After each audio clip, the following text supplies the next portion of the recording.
Good evening guys. Good evening to all of you. English में हम लोगों ने जो भी एमसीक्यू दिया था, लगभग 500 एमसीक्यू का वन स्लॉट था, प्लस चैप्टर वाइज 100 था। इतने एमसीक्यू मैंने इंग्लिश में करवा दिए, सारे एमसीक्यू उसके अंदर आने ही थे, तो मैंने पहले ही बोल दिया था। और बच्चों ने भी ये बोला, सर जो भी आपने पढ़ाया उसके अंदर ही एमसीक्यू आया था। बहुत अच्छा लगा, आप लोग का एग्जाम इंग्लिश का अच्छा हुआ। ये सुन के बहुत अच्छा मिला कि जो भी एमसीक्यू हम लोग करवाए उसके अंदर ही एमसीक्यू आया है। अब ईएनवीएस को भाई अच्छे से फोड़ते हैं। तो सबसे पहले करना क्या है, देखिए मैंने आपको कमेंट बॉक्स में ये जो पीडीएफ है, ये मेरा सजेशन वाला जो पीडीएफ है, ये वाला पीडीएफ मैं कमेंट बॉक्स में डाल दूंगा। ठीक है, वहां से आपको टेलीग्राम चैनल पे आप रीडायरेक्ट होंगे। काइंडली टेलीग्राम चैनल भी आप सब्सक्राइब कर लीजिए, क्योंकि सारा डॉक्यूमेंट सारा पीडीएफ हम लोग टेलीग्राम पे भेज देते हैं। ठीक है ना। जो लोग व्हाट्सएप ग्रुप में जुड़ चुके हैं ऑलरेडी उनको ये पीडीएफ मिल चुका है। जो लोग टेलीग्राम पे जुड़ चुके हैं ऑलरेडी इनको पीडीएफ मिल चुका है।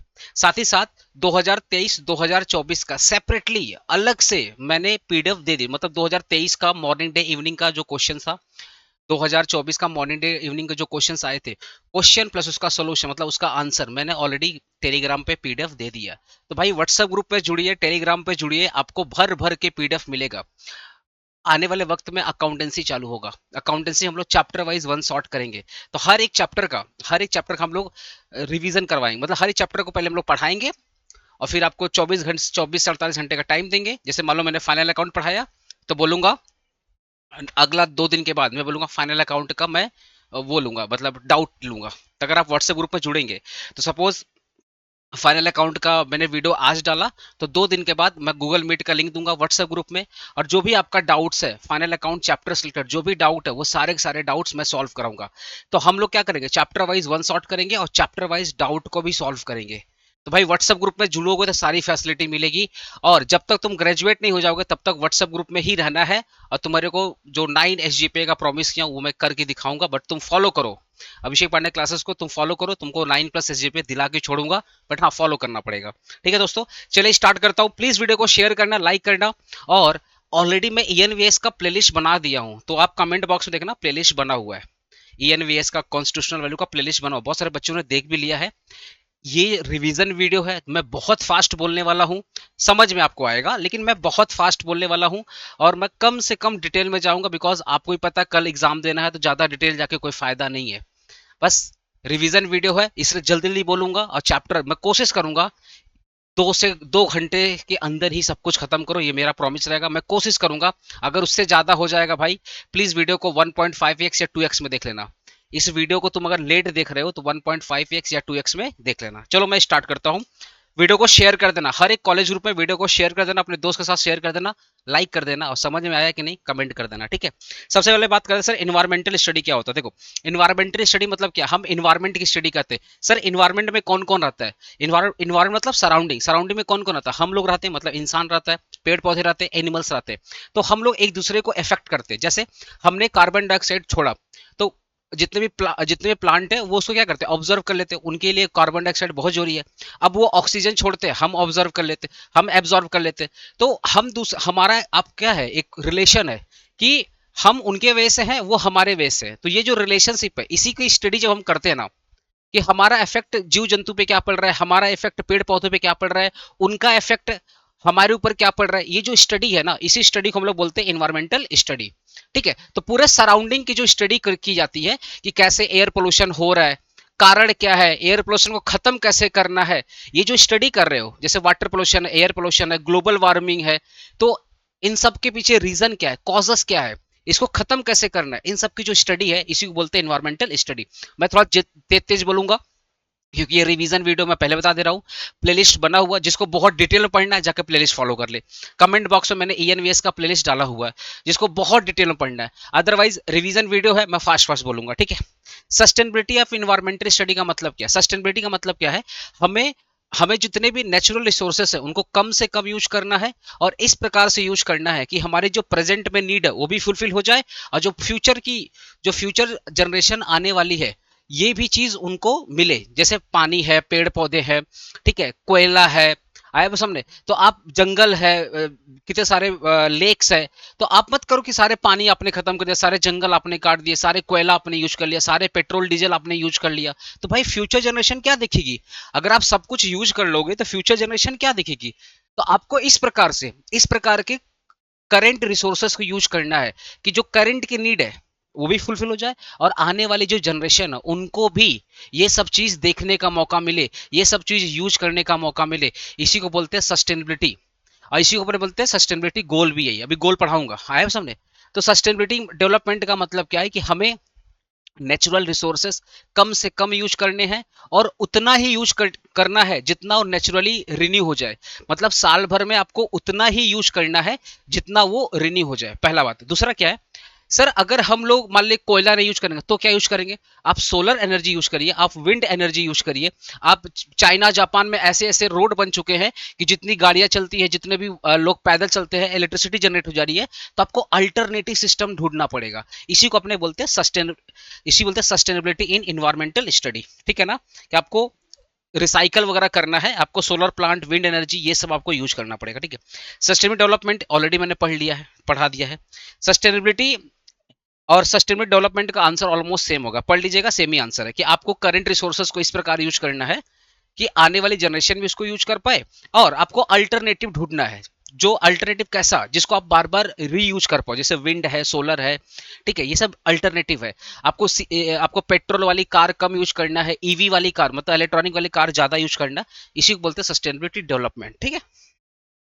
सर इन्वायरमेंटल स्टडी को हम लोग मल्टी डिसिप्लिनरी साइंस क्यों बोलते हैं, या मल्टी डिसिप्लिनरी नेचर क्यों बोलते हैं सर? क्या रीजन है, क्या रीजन है सर? पहला, अगर आपको इन्वायरमेंट को समझना है तो आपके पास किसी एक सब्जेक्ट का नॉलेज नहीं होना चाहिए।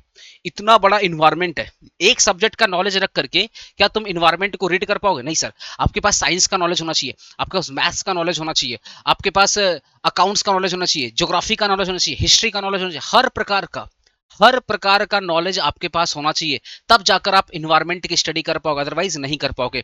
मैं एक एग्जांपल दे रहा हूं, सर कोयला खतरे में, सर तो कोयला मत यूज करो। तो सर अगर कोयला नहीं यूज करेंगे तो क्या यूज करेंगे? सोलर एनर्जी यूज करो। सर सोलर एनर्जी कैसे? तो भैया साइंस का नॉलेज होना चाहिए। अगर आपके पास साइंस का नॉलेज है तभी तो आप सोलर एनर्जी कैसे बनता है उसको आप समझ पाओगे। अब सोलर एनर्जी को बनाने के लिए आपके पास आपको आपको खर्चा करना पड़ेगा। तो जब जब बात खर्चे की आ जाती है तो आपके पास फाइनेंस की नॉलेज होनी चाहिए, अकाउंट्स की नॉलेज होनी चाहिए। तो आपके पास साइंस, फाइनेंस, अकाउंट्स प्लस क्या सोलर एनर्जी बनाने से पोल्यूशन रुक जाएगा क्या? कोयला रुक जाएगा क्या? नहीं। अब कोयला को रोकने के लिए, कोयला कम से कम यूज होने के लिए आपके पास लॉ का नॉलेज होना चाहिए। तो आप डिफरेंट डिफरेंट टाइप्स के लॉ बनाएंगे जिससे इन्वायरमेंट क्या हो, प्रोटेक्ट हो। तो इन्वायरमेंट को स्टडी करने के लिए किसी एक सब्जेक्ट से काम नहीं होगा, इतना बड़ा इन्वायरमेंट है। तो आपके पास डिफरेंट डिफरेंट सब्जेक्ट्स का नॉलेज होना चाहिए, तब जाकर आप इन्वायरमेंट की स्टडी कर पाओगे, अदरवाइज नहीं कर पाओगे। इसी को बोलते हैं इन्वायरमेंटल स्टडीज है मल्टी डिसिप्लिनरी, ठीक है। सर स्कोप क्या है? इन्वायरमेंटल स्टडी का स्कोप क्या है? स्कोप का मतलब इन्वायरमेंटल स्टडी में हम लोग किसकी स्टडी करते हैं। जैसे तुम्हारा स्कोप क्या है भाई? तुम स्टूडेंट हो, तुम्हारा स्कोप क्या है? पढ़ाई लिखाई करना, एग्जाम देना, नोट्स बनाना, ठीक है, मेरी क्लास परचेस करना नहीं, बाकी बाकी परचेस करना, ठीक है सर, कॉलेज जाना, ये सब तो क्या है तुम्हारा स्कोप है। वैसे ही इन्वायरमेंटल स्टडी में हम लोग क्या क्या करते हैं? पहला, हम लोग नेचुरल रिसोर्स का स्टडी करते हैं, जैसे वाटर, एयर, ये सब का रिसोर्सेस करते हैं कि भैया जैसे एयर है, एयर है, वाटर है, जितने भी नेचुरल रिसोर्सेस है, जितने भी रेयर अर्थ मेटल है, इनके स्टडी करना। मतलब इनको कैसे यूज करना है, कैसे इनको प्रोटेक्ट करना है, ठीक है। अगर ये फ्यूचर में खत्म हो जाएगा तो कैसे इनको रिन्यू करना है, इन सब की क्या करना है, स्टडी करना है। तो इसको बोलते हैं नेचुरल रिसोर्सेज। तो इन्वायरमेंटल स्टडी में हम लोग क्या करते हैं? नेचुरल रिसोर्सेज की स्टडी करते हैं। दूसरा, इकोसिस्टम की स्टडी करते हैं। मरीन क्या है? समुद्र का जीव, समुद्र के अंदर भी तो बहुत सारा जीव जंतु है, वो हो गया मरीन इकोसिस्टम। तालाब के अंदर बहुत सारा जीव जंतु है, हो गया पॉन्ड वाटर सिस्टम। जो नदी है उसको बोलते हैं फ्रेश वाटर इकोसिस्टम, ठीक है। एयर एयर एयर जो फॉरेस्ट है, फॉरेस्ट में भी तो बहुत सारे जीव जंतु रहते हैं, बहुत सारे पेड़ पौधे रहते हैं, ये हो गया फॉरेस्ट का इकोसिस्टम। तो हम लोग क्या करते हैं इन्वायरमेंटल स्टडी में डिफरेंट डिफरेंट टाइप के इकोसिस्टम की स्टडी करते हैं, ठीक है। नेक्स्ट हो गया biodiversity conservation. Different different species खतरे में, जैसे टाइगर हो गया, गैंडा हो गया, बहुत सारे ऐसे बर्ड्स होते हैं जिनकी स्पीसीज खतरे में है। तो हर एक स्पीसीज को आइडेंटिफाई करना कि कौन सा स्पीसीज ज्यादा खतरे में है, कौन सा स्पीसीज कम खतरे में है, तो इनको कैसे प्रोटेक्ट करना है उनके लिए। अब उसके लिए आप स्टडी करते हो, दैट इज वाई देखिए आप नेशनल पार्क बनाए गए हैं, वाइल्ड लाइफ सेंचुरीज बनाए गए हैं। क्यों? जब आपने स्टडी किया कि भाई टाइगर खतरे में है, तो आपने टाइगर के लिए क्या बना दिया, एक वाइल्ड लाइफ सेंचुरी बना दिया कि नहीं यहाँ भैया टाइगर रहेंगे यहाँ, क्योंकि टाइगर खतरे में है। ठीक है ना। वैसे आप काजीरंगा काजीरंगा नेशनल पार्क है जहाँ पे गैंडा गैंडा वगैरह के लिए बनाया गया है कि भैया वो प्रोटेक्टेड रहेंगे। तो जब आप बायोडाइवर्सिटी कंजर्वेशन की स्टडी करेंगे तभी तो पता चलेगा कौन से स्पेसीज खतरे में और कैसे उनको प्रोटेक्ट करना है। तो हम लोग इन्वायरमेंटल स्टडी में नेचुरल रिसोर्स की स्टडी करते हैं, इकोसिस्टम की स्टडी करते हैं, कैसे स्पेसीज को प्रोटेक्ट करना उसकी स्टडी करते हैं, साथ ही साथ इन्वायरमेंटल पोल्यूशन कैसे हो रहा है और कैसे उसको प्रोटेक्ट करना है उसकी भी स्टडी करते हैं। ठीक है ना। नेक्स्ट बात करते हैं सर, सस्टेनेबल डेवलपमेंट गोल क्या है और mention 4 sustainable development goal related to agenda 2030। 2015 में क्या हुआ था सुनो ना। 2015 में क्या हुआ था, देखो 2015 में क्या हुआ था। मैं बहुत फास्ट बोल रहा हूँ, मैंने बहुत डिटेल में ऑलरेडी पढ़ा दिया, ये जस्ट एक रिवीजन है। जस्ट सुन लो, पीडीएफ को पढ़ लो, जो बोल रहा हूँ यही पीडीएफ में लिखा हुआ है, जो बोल रहा हूँ यही पीडीएफ में, बिलीव करो जो बोल रहा हूँ यही पीडीएफ में लिखा हुआ है। ठीक है। तो 2015 में क्या हुआ था, यूनाइटेड नेशन ने सारे देश को बुलाया। ठीक है, सारे देश को बुलाया और मीटिंग किया, बोला भैया क्लाइमेट खतरे में है, पूरा का पूरा अर्थ खतरे में है, जंगल पेड़ पौधे समुद्र नदी नाले सब खतरे में है, इनको प्रोटेक्ट करना बहुत जरूरी है। साथ ही साथ देश में भूखमरी है, गरीबी है, मतलब इंसानियत भी खतरे में, ये नहीं सिर्फ एनिमल प्लांट खतरे में, इंसानियत भी खतरे में है, इंसान भी खतरे में। तो इन सबको प्रोटेक्ट करने के लिए, इन सबको डेवलप करने के लिए एक मीटिंग बुलाई गई थी सारे देश को, सारे कंट्री की, उसमें इंडिया वाले भी पार्टिसिपेट किए गए थे। ऐसे करके ना 17 गोल दिया गया था, 17 गोल दिया गया था कि हर एक देश ये 17 चीज करेगा तब जाकर अर्थ बचेगा, तब जाकर प्लांट पेड़ पौधे बचेंगे, तब जाकर इंसान बचेंगे, तब जाकर के ये पूरी की पूरी जो अर्थ है वो बचेगी। वो 17 गोल क्या थे, वो 17 गोल क्या थे, जैसे पॉवर्टी नहीं होना चाहिए, जीरो हंगर, हंगर को खत्म करना है। ठीक है। गुड हेल्थ, लोगों को गुड हेल्थ प्रोवाइड करना, इन्वायरमेंट को क्लीन करना है, लोगों को solar energy, wind energy, EV car वगैरह पे शिफ्ट करना है। ठीक है। क्लीन वाटर, इन सब की व्यवस्था करना पड़ेगा, पेड़ पौधे लगाना पड़ेगा, नदी नाले साफ करना पड़ेगा। ऐसे करके ना 17 गोल थे, आया समझे। तो ये कौन सेट किया 17 goal, UNDP, United Nation development programme, इसके थ्रू 17 गोल बताए गए थे और हर एक देश उसमें हिस्सा लिए थे। आया सामने। तो सर सस्टेनेबिलिटी डेवलपमेंट गोल क्या है, सस्टेनेबिलिटी डेवलपमेंट गोल का मतलब क्या है कि हमें फ्यूचर में पहली बात पॉवर्टी को खत्म करना है, पॉवर्टी खत्म करना है, गरीबी को खत्म करना है। ठीक है। वाटर को क्लीन करना है, इन्वायरमेंट को क्लीन करना है, जो ग्लोबल वार्मिंग का खतरा अर्थ पे आ रहा है, ग्लोबल वार्मिंग को खतरे को खत्म करना है। जैसे आपको पता है ओजोन लेयर में होल हो चुका है, तो उस होल को फिलअप करना है। आया सामने। तो इसी को बोलते हैं सस्टेनेबिलिटी गोल। आया सामने। ठीक है।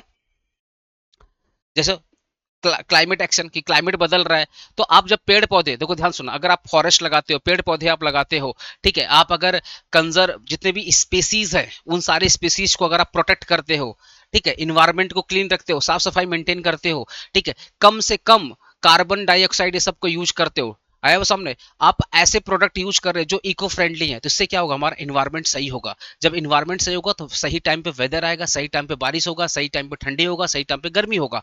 इससे क्या होगा, ओवरऑल जो हमारी अर्थ है वो प्रोटेक्टेड होगी। तो पूरे अर्थ को प्रोटेक्ट करने के लिए जो गोल बनाया गया था, पूरे इन्वायरमेंट को प्रोटेक्ट करने के लिए जो गोल बनाया गया था उसको बोलते हैं सस्टेनेबल डेवलपमेंट। और अर्थ अर्थ कैसे प्रोटेक्टेड होगा, जब आप नेचुरल रिसोर्सेज को कम से कम यूज करोगे और आप अल्टरनेटिव सोर्स को ढूंढोगे, जैसे सोलर, विंड, ईवी, इन सब को ढूंढोगे, तब जाके अर्थ प्रोटेक्टेड होगी। अदरवाइज जिस हिसाब से नेचुरल रिसोर्सेज का यूज हो रहा है आने वाले वक्त में खत्म हो जाएंगे। ठीक है। तो अर्थ को प्रोटेक्ट करने के लिए, नेचर को प्रोटेक्ट करने के लिए, पेड़ पौधे को प्रोटेक्ट करने के लिए, गरीबी हंगर इस सब को दूर करने के लिए जो प्रोग्राम बनाया गया था, इसी को अपने बोलते हैं सस्टेनेबल डेवलपमेंट गोल। ठीक है। नेक्स्ट बात करते हैं सर प्रिंसिपल्स क्या है। प्रिंसिपल्स क्या है, ये जो सस्टेनेबल डेवलपमेंट है उसका प्रिंसिपल्स क्या है, उसके प्रिंसिपल्स क्या है। पहला principle sir conservation of resources, कि जितने भी रिसोर्सेस है उनको सेफ रखो, उनको कम से कम यूज करो। आपको फॉरेस्ट को बचाना है, कोयला को बचाना है, ठीक है, आपको नदी नाले इन सबको बचाना है, बहुत सारे जो स्पीसीज है वो खतरे में, उनको सेफ करना है। तो पहला प्रिंसिपल है कंजर्वेशन, कि जो भी नेचुरल रिसोर्सेस है उनको बचा के रखो। दूसरा है इंटर जनरेशनल इक्विटी, मतलब क्या है, आपको saving the forest for the future generation, इनको बचा के रखना है जिससे फ्यूचर जनरेशन भी इसका फायदा उठा के रखे। ठीक है। तो कंजर्वेशन ऑफ रिसोर्सेज मतलब क्या हो गया, कि जितने भी रिसोर्सेस हैं उनको बचा के रखना है और उनके जगह पे अल्टरनेटिव को यूज करना, जैसे रिन्यूएबल एनर्जी, सोलर वगैरह को यूज करना है। तो कोयला को सेव करना है, सोलर एनर्जी वगैरह को यूज करना है। दूसरा प्रिंसिपल क्या है, इंटर जनरेशनल इक्विटी, मतलब अगर इस जनरेशन ने नेचुरल रिसोर्सेस को देखा है या उससे फायदा उठाया है तो आने वाली जनरेशन भी उसका फायदा उठाए, इसीलिए आपको सारे सारे नेचुरल रिसोर्सेस को सेव करना है फ्यूचर जनरेशन के लिए। तो ये दोनों पॉइंट आपस में लिंकअप है, ठीक है। नेक्स्ट क्या हो गया, सस्टेनेबल यूज ऑफ रिसोर्सेस। मतलब क्या है, आपको फिशिंग करना है पर उस पर कंट्रोल करना है, बहुत ज्यादा फिशिंग नहीं है। बहुत ज्यादा फिशिंग करोगे तो marine ecosystem, pond ecosystem, river का जो फ्रेश वाटर वाटर सिस्टम वो हैम्पर हो जाएगा। तो फिशिंग फिशिंग को रोकना है, जो कटिंग वटिंग हो रही है फॉरेस्ट का, जो कटिंग वटिंग हो रही है उसको रोकना है, जो मिट्टी की क्वालिटी खराब हो जा रही है फर्टिलाइजर की वजह से, तो ऐसे फर्टिलाइजर यूज करना जो मिट्टी क्वालिटी को ना खराब करे। इसी को अपने बोलते हैं सस्टेनेबल यूज ऑफ रिसोर्सेस, कि ऐसे रिसोर्सेस, जो भी रिसोर्सेस है उनको इस प्रकार से यूज करना है कि ज्यादा से ज्यादा आप लंबे समय तक यूज कर पाए, आने वाली जनरेशन भी उसका यूज कर पाए। जैसे आपको बहुत ज्यादा मछली उछली फिशिंग नहीं बहुत ज्यादा करनी है, बहुत ज्यादा फर्टिलाइजर का यूज नहीं करना है, ठीक है। पेड़ पौधे नहीं काटने हैं, अगर काटने हैं तो लगाओ, जितने काटे उतने लगा भी दो। तो इसको बोलते हैं sustainable use of resources. Pollution को कंट्रोल करना है और लोगों को अवेयर करना है, इन्वायरमेंट के प्रति लोगों को अवेयर करना है, ठीक है, कि भैया ये इन्वायरमेंट आपका है, ये धरती आपका है, तो इसको सेव करने की जिम्मेदारी भी आपका है, तो लोगों को अवेयर करना है, ठीक है। नेक्स्ट क्वेश्चन हो गया, right A short note on mission on life. Mission on life, mission on life, आपका लाइफ पहला, आपके जीवन का मिशन क्या होना चाहिए? पहला, फोकस ऑन इंडिविजुअल रिस्पॉन्सिबिलिटी, कि आपको आपको पहले जिम्मेदारी लेना पड़ेगा कि कम से कम पानी यूज करना है, कम से कम इलेक्ट्रिसिटी यूज करना है, कचरा नहीं फैलाना है, कम से कम कार्बन डाइऑक्साइड को यूज करना है। तो पहला होगा आपको जिम्मेदारी लेना पड़ेगा। दूसरा, प्रमोट सस्टेनेबल लाइफस्टाइल, आपको इको फ्रेंडली प्रोडक्ट को यूज करना पड़ेगा, ईवी कार वगैरह यूज करना पड़ेगा, प्लास्टिक का यूज नहीं करना पड़ेगा। रिड्यूस वेस्ट जनरेशन, जो भी वेस्ट वगैरह आप कर रहे हो, आप उसको एक जगह पे, एक तो आप वेस्ट फैलाओ मत। अगर आप वेस्ट, मतलब लेट से आप कोई चीज यूज कर रहे हो तो कभी ना कभी तो वेस्ट बनेगी, ओल्ड हो जाएगी, तो आप उसको ऐसे मत फेंक दीजिए, आप उसको प्रॉपर रिसाइकलिंग करवाइए, ठीक है, ऐसे मत फेंक दीजिए। तो आपको कम से कम कचरा फैलाना है, ठीक है, रिसोर्सेज को कंजर्व करना है, right. Low carbon life style का मतलब क्या है, आपकी लाइफ स्टाइल कैसा होना चाहिए, समझ पा रहे हो ना भाई? कमेंट करना, समझ में आ रहा है कि नहीं आ रहा है, ठीक है, ठीक है। आपकी लाइफ स्टाइल कैसा होना चाहिए? पहला, आपको रीन्यूएबल एनर्जी, रीन्यूएबल एनर्जी आपको मतलब solar energy, wind energy, eco friendly product, ये सब आपको यूज करना पड़ेगा। दूसरा क्या, एनर्जी कंजर्वेशन, मतलब क्या है, इलेक्ट्रिसिटी वगैरह कम यूज करना पड़ेगा। सस्टेनेबल ट्रांसपोर्ट, मतलब अपने जो पर्सनल ट्रांसपोर्ट है उसको कम यूज करो, पब्लिक ट्रांसपोर्ट यूज करो, क्योंकि जब पब्लिक मतलब बस है तो बस चलेगी तो बहुत सारे लोग को लेकर चलेगी, तो आप बस का यूज करो ना, आप मेट्रो का यूज करो, आप कम से कम अपना पर्सनल ट्रांसपोर्ट यूज करो, ठीक है। वेस्ट रिडक्शन, आपको प्लास्टिक पेपर इन सब का यूज कम करना चाहिए, और जो भी आपके वेस्ट है ना उसको प्रॉपर कलेक्ट करो और उसको रिसाइकल करो। और आपको इको फ्रेंडली प्रोडक्ट, मतलब जो भी आपके घर में प्रोडक्ट हो रहे हैं वो इको फ्रेंडली होने चाहिए, थोड़े महंगे होंगे कोई बात नहीं है, बट इको फ्रेंडली प्रोडक्ट होने चाहिए। इसी लाइफ स्टाइल को अपने बोलते हैं लो कार्बन लाइफ स्टाइल, कि जहाँ पे एनर्जी कम यूज हो रही है, जहाँ पे एनर्जी कंजर्व हो रही है, सस्टेनेबल सस्टेनेबल ट्रांसपोर्ट, वेस्ट कम हो रहा है, और इको फ्रेंडली प्रोडक्ट, ठीक है। सर इंपॉर्टेंट का, इन्वायरमेंटल स्टडी का इंपॉर्टेंस पहला क्या है, हम जब इन्वायरमेंट की स्टडी करते हैं तो हमें पता चलता है कि हमारी क्या क्या गलतियां हैं, हमारी किन किन गलतियों की वजह से इन्वायरमेंट पोल्यूट हो रहा है, तब जाकर हम उसको कंट्रोल कर पाते हैं। तो पहला है, हम लोगों को अवेयरनेस मिलती है कि आपके किस किस हरकत की वजह से पोल्यूशन फैल रहा है, तो आपको वो सब नहीं करना, तो लोग अवेयर होते हैं। दूसरा, हम नेचुरल रिसोर्सेज को प्रोटेक्ट करते हैं, क्यों? क्योंकि आपको पता है इस पूरे वर्ल्ड में जितनी भी स्पेसीज है, इवन एक वन मॉस्किटो का जितना इंपॉर्टेंस है, जितना आप इस धरती में, जितना आपका इंपॉर्टेंस है उतना एक मच्छर का भी इंपॉर्टेंट है। तो हर एक स्पेसीज को सेव करना है, तभी ये अर्थ बचेगा, अदरवाइज नहीं बचेगा। तो आपके पास जो भी नेचुरल रिसोर्सेस है उनको प्रोटेक्ट करना है, उनको कम से कम यूज करना है, इस प्रकार से यूज करना है कि वो फ्यूचर में रिन्यू हो जाए, ठीक है। इसी को बोलते हैं production of natural resources. Promote sustainable development, आपको इको फ्रेंडली प्रोडक्ट ये सबको यूज करना पड़ेगा, और इस प्रकार से इस प्रकार से प्रोडक्ट को यूज करना है, इस प्रकार से नेचुरल रिसोर्सेज को यूज करना है कि आने वाली जनरेशन में इसका फायदा उठा पाए। इंप्रूव क्वालिटी ऑफ लाइफ, जब आप इन्वायरमेंटल स्टडी का पढ़ाई करते हैं तो आपको पता चलता है कि कैसे हमें अपने लाइफ को इंप्रूवमेंट करना है। तो भैया उसके लिए वाटर को ठीक करना पड़ेगा, इन्वायरमेंट को क्लीन रखना पड़ेगा, एयर को ठीक करना पड़ेगा, ठीक है, इको फ्रेंडली प्रोडक्ट को यूज करना पड़ेगा, तब जाकर आपकी लाइफ अच्छी होगी। अब सोचो ना, प्लांट वगैरह में इतना फर्टिलाइजर आता है, वो सब डालने से मिट्टी खराब हो रहा है, वही फर्टिलाइजर साग सब्जी में आ रहा है, साग सब्जी हमारे थाली में आ रहा है, हम जो खा रहे हैं उससे हमारा बॉडी खराब हो रहा है। तो आपको पता है कि आपको क्या नहीं करना, क्योंकि अगर आप ये सब करेंगे तो कहीं ना कहीं आपका जीवन खतरे में आ जाएगा, ठीक है। Sir low carbon life cycle क्या है? देखो लो कार्बन लाइफ साइकिल क्या है, ध्यान सुनना, ध्यान सुनना। मैं एक एग्जांपल दे रहा हूँ, मान लो ये इंसान है, मैं एक एग्जांपल सोच रहा हूँ, ये इंसान है, इसने क्या छोड़ा, CO2, कार्बन डाइऑक्साइड। ये मान लो एक पेड़ पौधा है, पेड़ पौधा प्लांट है, तो ये क्या किया, ये छोड़ा, सॉरी, ये हमने हमने क्या छोड़ा, कार्बन डाइऑक्साइड, ये क्या छोड़ा, ऑक्सीजन, ऑक्सीजन। तो जो ऑक्सीजन छोड़ा ये हमारे पास आ गया, हमने जो कार्बन डाइऑक्साइड छोड़ा वो इनके पास आ गया, इनके पास आ गया, ठीक है। अब जितने भी पेड़ पौधे हैं ना वो क्या करते हैं, प्लांट कार्बन डाइऑक्साइड को अपने अंदर समा लेते हैं, अपने अंदर क्या करते हैं, समा लेते हैं। आया समझे? तो अब देखो ना, हम इनको छोड़ रहे हैं, ये हमको दे रहे हैं। अब सुने, ये जो साइकिल चल रहा है, ये जो साइकिल चल रहा है इसको बोलते हैं अपने लो कार्बन लाइफ साइकिल, पहला बात। दूसरा क्या है, अगर हम कल को मर जाते हैं, फॉर एग्जांपल हम कल को मर जाते हैं, ठीक है, हम जिंदा कैसे, हम जिंदा कैसे, हम साग सब्जी एनिमल्स वगैरह खा करके जिंदा है, यही ना। अब आप बताओ, ये जो साग सब्जी एनिमल्स है, आया सामने। अब से मान लो मैं अगर प्लांट की बात करता हूँ, अगर आप वेजिटेबल खाते हैं तो वेजिटेबल के अंदर क्या है, हमने क्या डाला, हमने क्या छोड़ा, CO2, कार्बन डाइऑक्साइड। किसके अंदर आया, प्लांट के अंदर आया। तो प्लांट क्या किया, CO2 एब्जॉर्व कर लिया। अब प्लांट क्या कर रहा है, यही CO2 से क्या बनाया, वेजिटेबल बनाया, वेजिटेबल बनाया, फ्रूट बनाया। अब यही फ्रूट, यही फ्रूट अब फिर हम खाएंगे, यही फ्रूट हम खाएंगे। तो देख रहे हो, हमने CO2 डाला, तो हमने CO2 दिया, किसको दिया, प्लांट को दिया। प्लांट उसी CO2 का इस्तेमाल करके खाना वाना बनाया, वेजिटेबल बनाया, इसी वेजिटेबल को फिर हम खा रहे, उसी वेजिटेबल को हम खा रहे। इसी को बोलते हैं, इसी को बोलते हैं लो कार्बन साइकिल, ठीक है। अब इसका मतलब सर क्या है यहाँ पे, कि हम जो भी कार्बन डाइऑक्साइड दे रहे हैं प्लांट उसको ऑब्जर्व कर रहा है, वही प्लांट हमको वेजिटेबल दे रहा है बना बना करके, और फिर उसी को हम खाकर हम जिंदा हैं। तो हमने क्या किया, इससे फायदा क्या हुआ कि जो भी कार्बन डाइऑक्साइड था प्लांट ने ऑब्जर्व कर लिया, तो इन्वायरमेंट में क्या होगा, कार्बन डाइऑक्साइड की कमी हो गई। तो आप जितना ज्यादा आप प्लांटेशन करोगे, उतना ज्यादा क्या होगा, बेसिकली CO2 कम हो जाएगा। इसी को बोलते हैं low carbon life cycle. Low carbon life cycle refers to the natural movement of carbon between the atmosphere, land, water and living organism with the minimum carbon emission, ठीक है।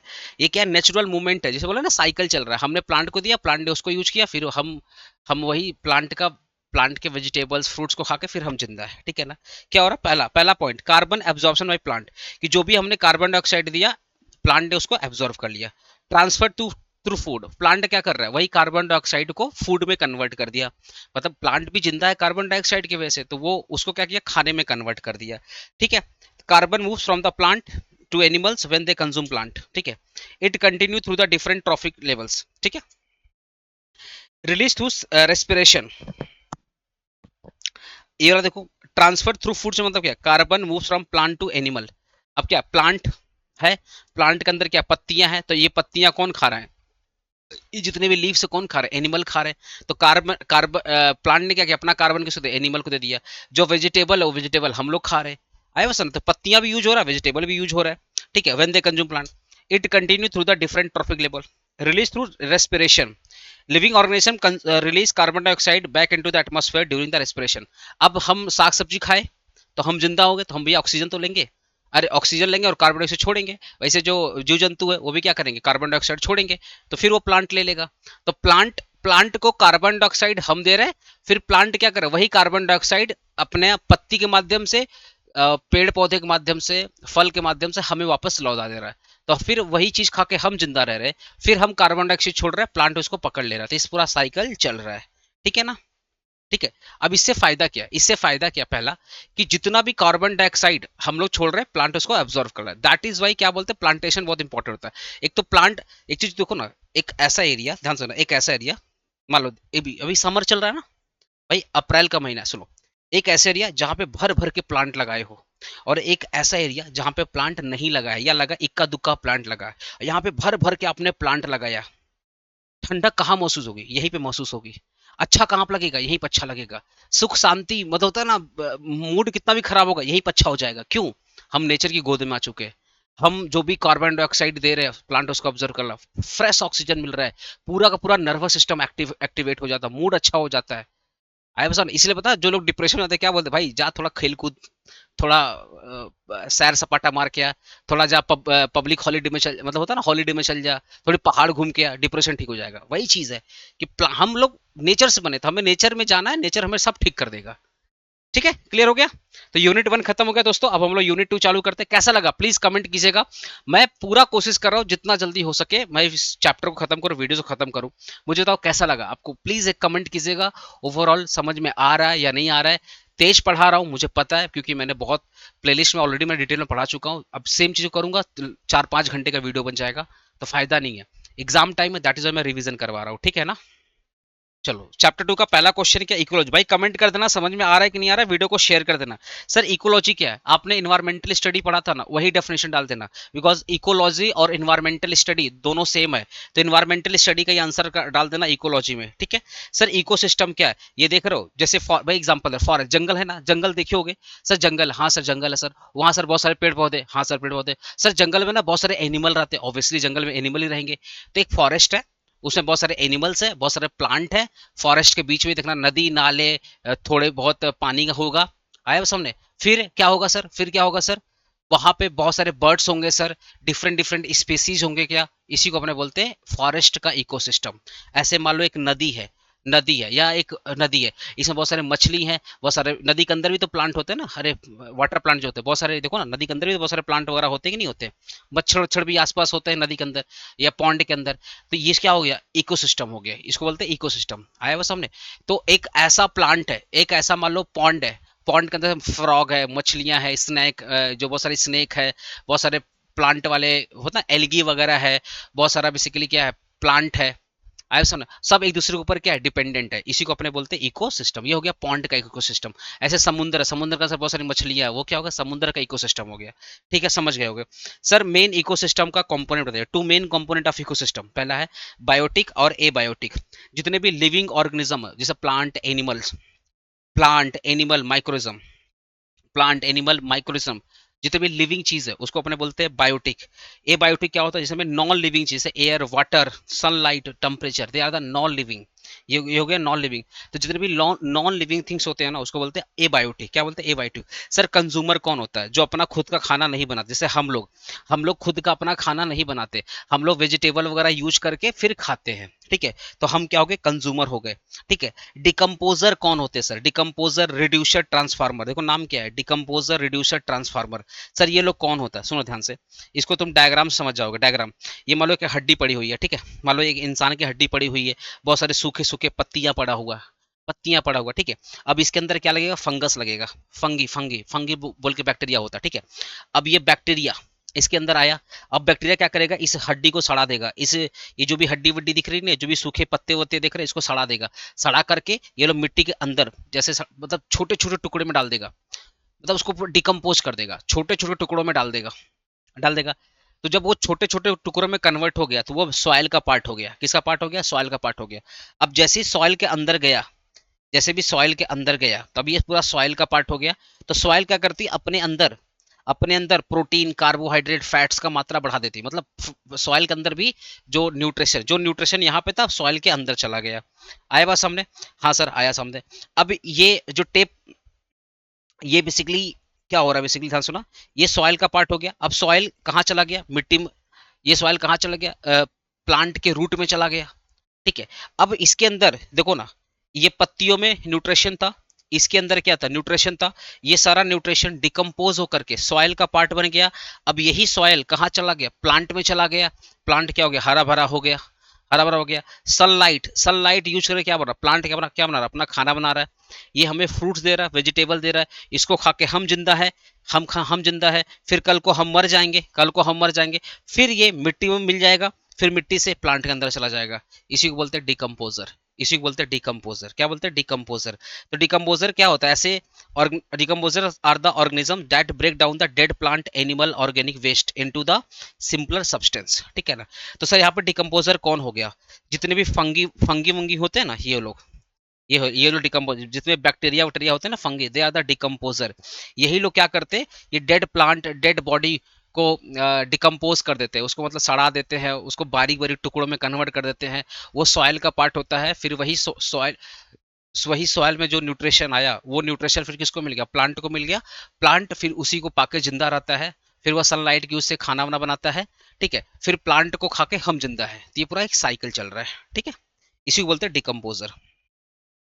सर प्रोड्यूसर कौन होता है, जो अपना खाना खुद से बनाता है, जैसे प्लांट, ठीक है, they that can make their own food using sunlight water and carbon dioxide, जो अपना खाना खुद बनाते हैं उसको बोलते हैं डिकम्पोजर। फूड चेन क्या होता है, फूड चेन क्या होता है, ध्यान सुनना, जैसे घास है, घास को कौन खाए, ग्रास को कौन खाएगा, गोट खाएगा, गोट को कौन खाएगा, टाइगर खाएगा। अरे भाई ग्रास है ना, ये ग्रास है, घास है, घास को कौन खा रहा है, बकरी खा रही है, बकरी कौन खा रहा है, टाइगर खा रहा है, इसी को बोलते हैं फूड चेन, फूड चेन। क्या बोलते हैं, फूड चेन। ठीक है ना सर, क्लियर है। बायोटिक, एबायोटिक ऑलरेडी हम लोग क्लियर कर लिए। बायोटिक मतलब जो जिंदा है, जो लोग लिविंग है। एबायोटिक मतलब जो लिविंग नहीं है। ठीक है सर। इकोलॉजी सक्सेशन क्या होता है, मैं बहुत फास्ट बोल रहा हूँ, प्लेस में बहुत डिटेल में ऑलरेडी पढ़ा चुका हूँ, मेरे को 2 घंटे के अंदर खत्म करना है सब कुछ, इसलिए टाइम लगेगा। बिकॉज अभी एमसीक्यू करवाना 100 150 एमसीक्यू है, 100 150 एमसीक्यू है, इतने सारे क्वेश्चन है। तो जो चीज मैंने 5 घंटे पढ़ाया मेरे को 2 घंटे में कन्वर्ट करना है, दैट इज मैं तेज बोल रहा हूँ। ठीक है, इकोलॉजी सक्सेशन क्या होता है, ध्यान सुनना। ये मान लो जंगल में आग लगा, जंगल में आग लगा, पूरा जंगल जल गया, तो आपको क्या लगता है सारे स्पेसीज खत्म हो गए? नहीं, बहुत सारे ऐसे स्पेसीज होते हैं ना, वो मिट्टी के अंदर चले जाते हैं, मिट्टी के अंदर चले जाते हैं, आया सामने। फिर जब वो आग शांत हो जाती है तो कुछ दिनों के बाद फिर ये क्या होते हैं, बाहर आते हैं, बाहर आते हैं, बाहर आते हैं, और फिर से इनके अंदर क्या होता है, म्यूटेशन होता है। ठीक है, म्यूटेशन होता है, फिर धीरे धीरे धीरे धीरे ये जो जो जंगल बर्बाद हो गया था फिर से वो हरा भरा जंगल में कन्वर्ट हो जाता है। इसी को बोलते हैं इकोलॉजी सक्सेशन। दूसरा एग्जांपल सुनो, जंगल में आग लग गया, सब कुछ मर गया, तो जितने भी बर्ड्स वगैरह होती है ना, जब आग लगता है उड़ के भाग जाती है, भाग उड़ के चली जाती है, दूसरी जगह चली जाती है। फिर क्या होता है, धीरे धीरे ना वो जो बर्ड्स वगैरह होती है धीरे धीरे क्या करती है, जहां पर उनको खाना वाना मिलता है वहां पे वो खाना वाना खाती हैं, और फिर धीरे धीरे क्या करती हैं, वो मान लो कोई फ्रूट है, वो फ्रूट अपने मान लो बच्चे के लिए लेके जा रही थी, तो कभी कभी क्या होता है गलती से वो फ्रूट गिर जाता है, मान लो एक फ्रूट फ्रूट था, फ्रूट का जो बीज है यहाँ पे गिर जाता है। या मान लो वो मैंगो ले जा रही थी, अरे ना, अरे मैंगो कौन सा, सर इतना बड़ा मैंगो थोड़ी, अरे मैंगो का जो पल्प होता है ना, पल्प, मान लो वो था, उसमें ले जा रही थी, आया सुनो छोटा, अरे मैंगो जो छोटा छोटा होता है, छोटा छोटा मैंगो, एकदम जो, मतलब ऐसा, मतलब तुमको पता नहीं देखा कि नहीं दे रहा, एकदम छोटा छोटा माइन्यूट सा मैंगो होता है, एकदम पतला छोटा सा एकदम स्टार्टिंग वाला, मान लो वो लेके जा रही है, वो चला जा रहा है। ठीक है, मैंगो का फ्रूट्स होता है, वो येलो येलो कलर का होता है, अगर तुम देखा गांव देहात में ना, अगर वो लेके जा रही हैं, तो वो सब क्या होते हैं, फ्रूट्स के अगर बीज वगैरह यहाँ पे गिर गए ना, तो कल को बारिश होगी, उसको पानी मिलेगा, फिर धीरे धीरे हरा जंगल आ जाएगा। ठीक है, ये दूसरा एग्जाम्पल था। तीसरा एग्जाम्पल क्या होता है, एक एक ऐसे फंगस होते हैं ना, एक ऐसे बैक्टीरिया होते हैं ना, तुम लोग देखना कोई पुराना दीवार देखा होगा, पुराना दीवार, वहां पे green green green green colour का आता है पुराना दीवार, या कोई पुराना पेड़ देखना वहां ग्रीन कलर का होता है। ठीक है, ग्रीन कलर का होता है, आया सामने। वो एक प्रकार का, वो ऐसा बोल सकते हैं, एक प्रकार का बेसिकली वो वो होता है ना, काई टाइप का होता है, क्या बोलते हैं उसको, एलगी वगैरह टाइप का होता है, एक प्रकार एलगी वगैरह टाइप का। ठीक है, इस प्रकार का होता है। उस वो भी क्या करता है, उसमें ना पानी पड़ता है, धीरे धीरे क्या होता है, मतलब प्लांट में कन्वर्ट हो जाता है, उससे जब पानी वगैरह पड़ता है प्लांट में कन्वर्ट हो जाता है। मैं तुमको दिखा रहा हूँ, ये यहाँ पे होगा,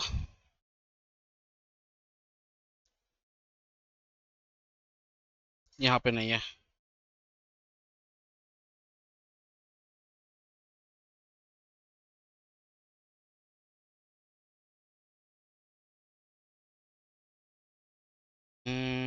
स्मॉल प्रोडक्टर अर्थवर्म, नहीं, यहाँ पे नहीं है। अरे कहीं तो था वो वाला, यहाँ पे क्या, नहीं, आगे बता रहा हूँ, नहीं दिख रहा है यहाँ पे, शायद था, पता नहीं, दिख नहीं रहा अभी, हट गया होगा। तो ये देखो ना, ये जंगल खराब हो गया था, इसके अंदर बहुत सारी जो स्पीसीज होती है जमीन के अंदर चली जाती हैं, फिर बाद में क्या होता है, इनके अंदर म्यूटेशन होता है, फिर ये जंगल हरा भरा फिर से हो जाता है। दूसरा क्या है, जो बर्ड्स वगैरह होती है यहाँ पे सीड्स वगैरह डाल देती हैं, वो जा रही हैं तो उनके मुंह से जो सीड्स वगैरह गिर जाती हैं, बहुत सारे फ्रूट्स का सीड्स वगैरह गिर जाते हैं। ठीक है, तो उससे भी क्या होता है, पानी पड़ता है तो वो धीरे धीरे जंगल, मतलब धीरे धीरे क्या होगा, एक दो प्लांट होगा, चार प्लांट होगा, 10 प्लांट होगा, ऐसे कर पूरा जंगल फिर से हरा भरा हो जाता है। इसी को बोलते हैं इकोलॉजी सक्सेशन। ठीक है, देखो, equalized succession is the natural process of gradual change in the species structure of an ecosystem over time। ये धीरे धीरे होगा, ऐसा नहीं है कि जंगल लगा तुरंत हरा भरा, नहीं, 5 साल 10 साल भी लग सकता है। It start with a simple organism and slowly develop into the stable mature community। This process can be take many years and occur due to the natural or human change in the environment। ठीक है, देखो, forest में आग लगा, फिर वहां पे grass आया, फिर स्मॉल प्लांट आया, फाइनली ट्री बन गया।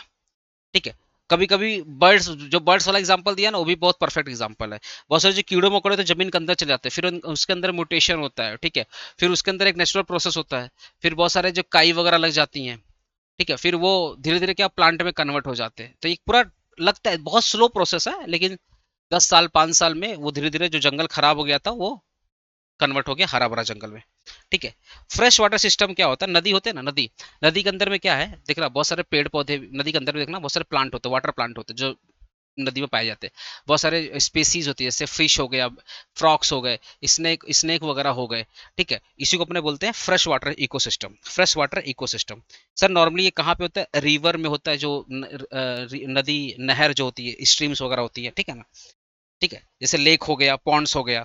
तो दो टाइप का फ्रेश वाटर होता है, एक होता है स्टैंडिंग, जो पानी बह रहा है, जैसे लेक्स हो गए, नदी लेक।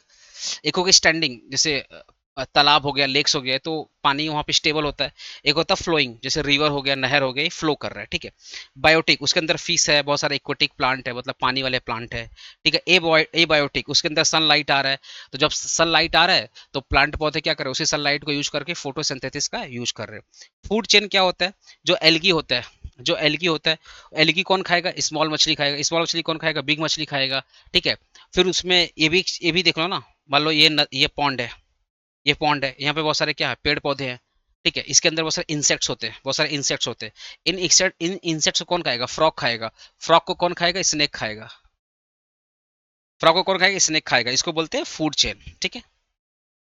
सर फूड चेन और फूड वेब क्या होता है? मैं सिंपल एग्जांपल दे रहा हूँ, ये वाला एग्जांपल दे रहा हूँ। ये ग्रॉस है, ग्रॉस बोल रहे, ग्रास।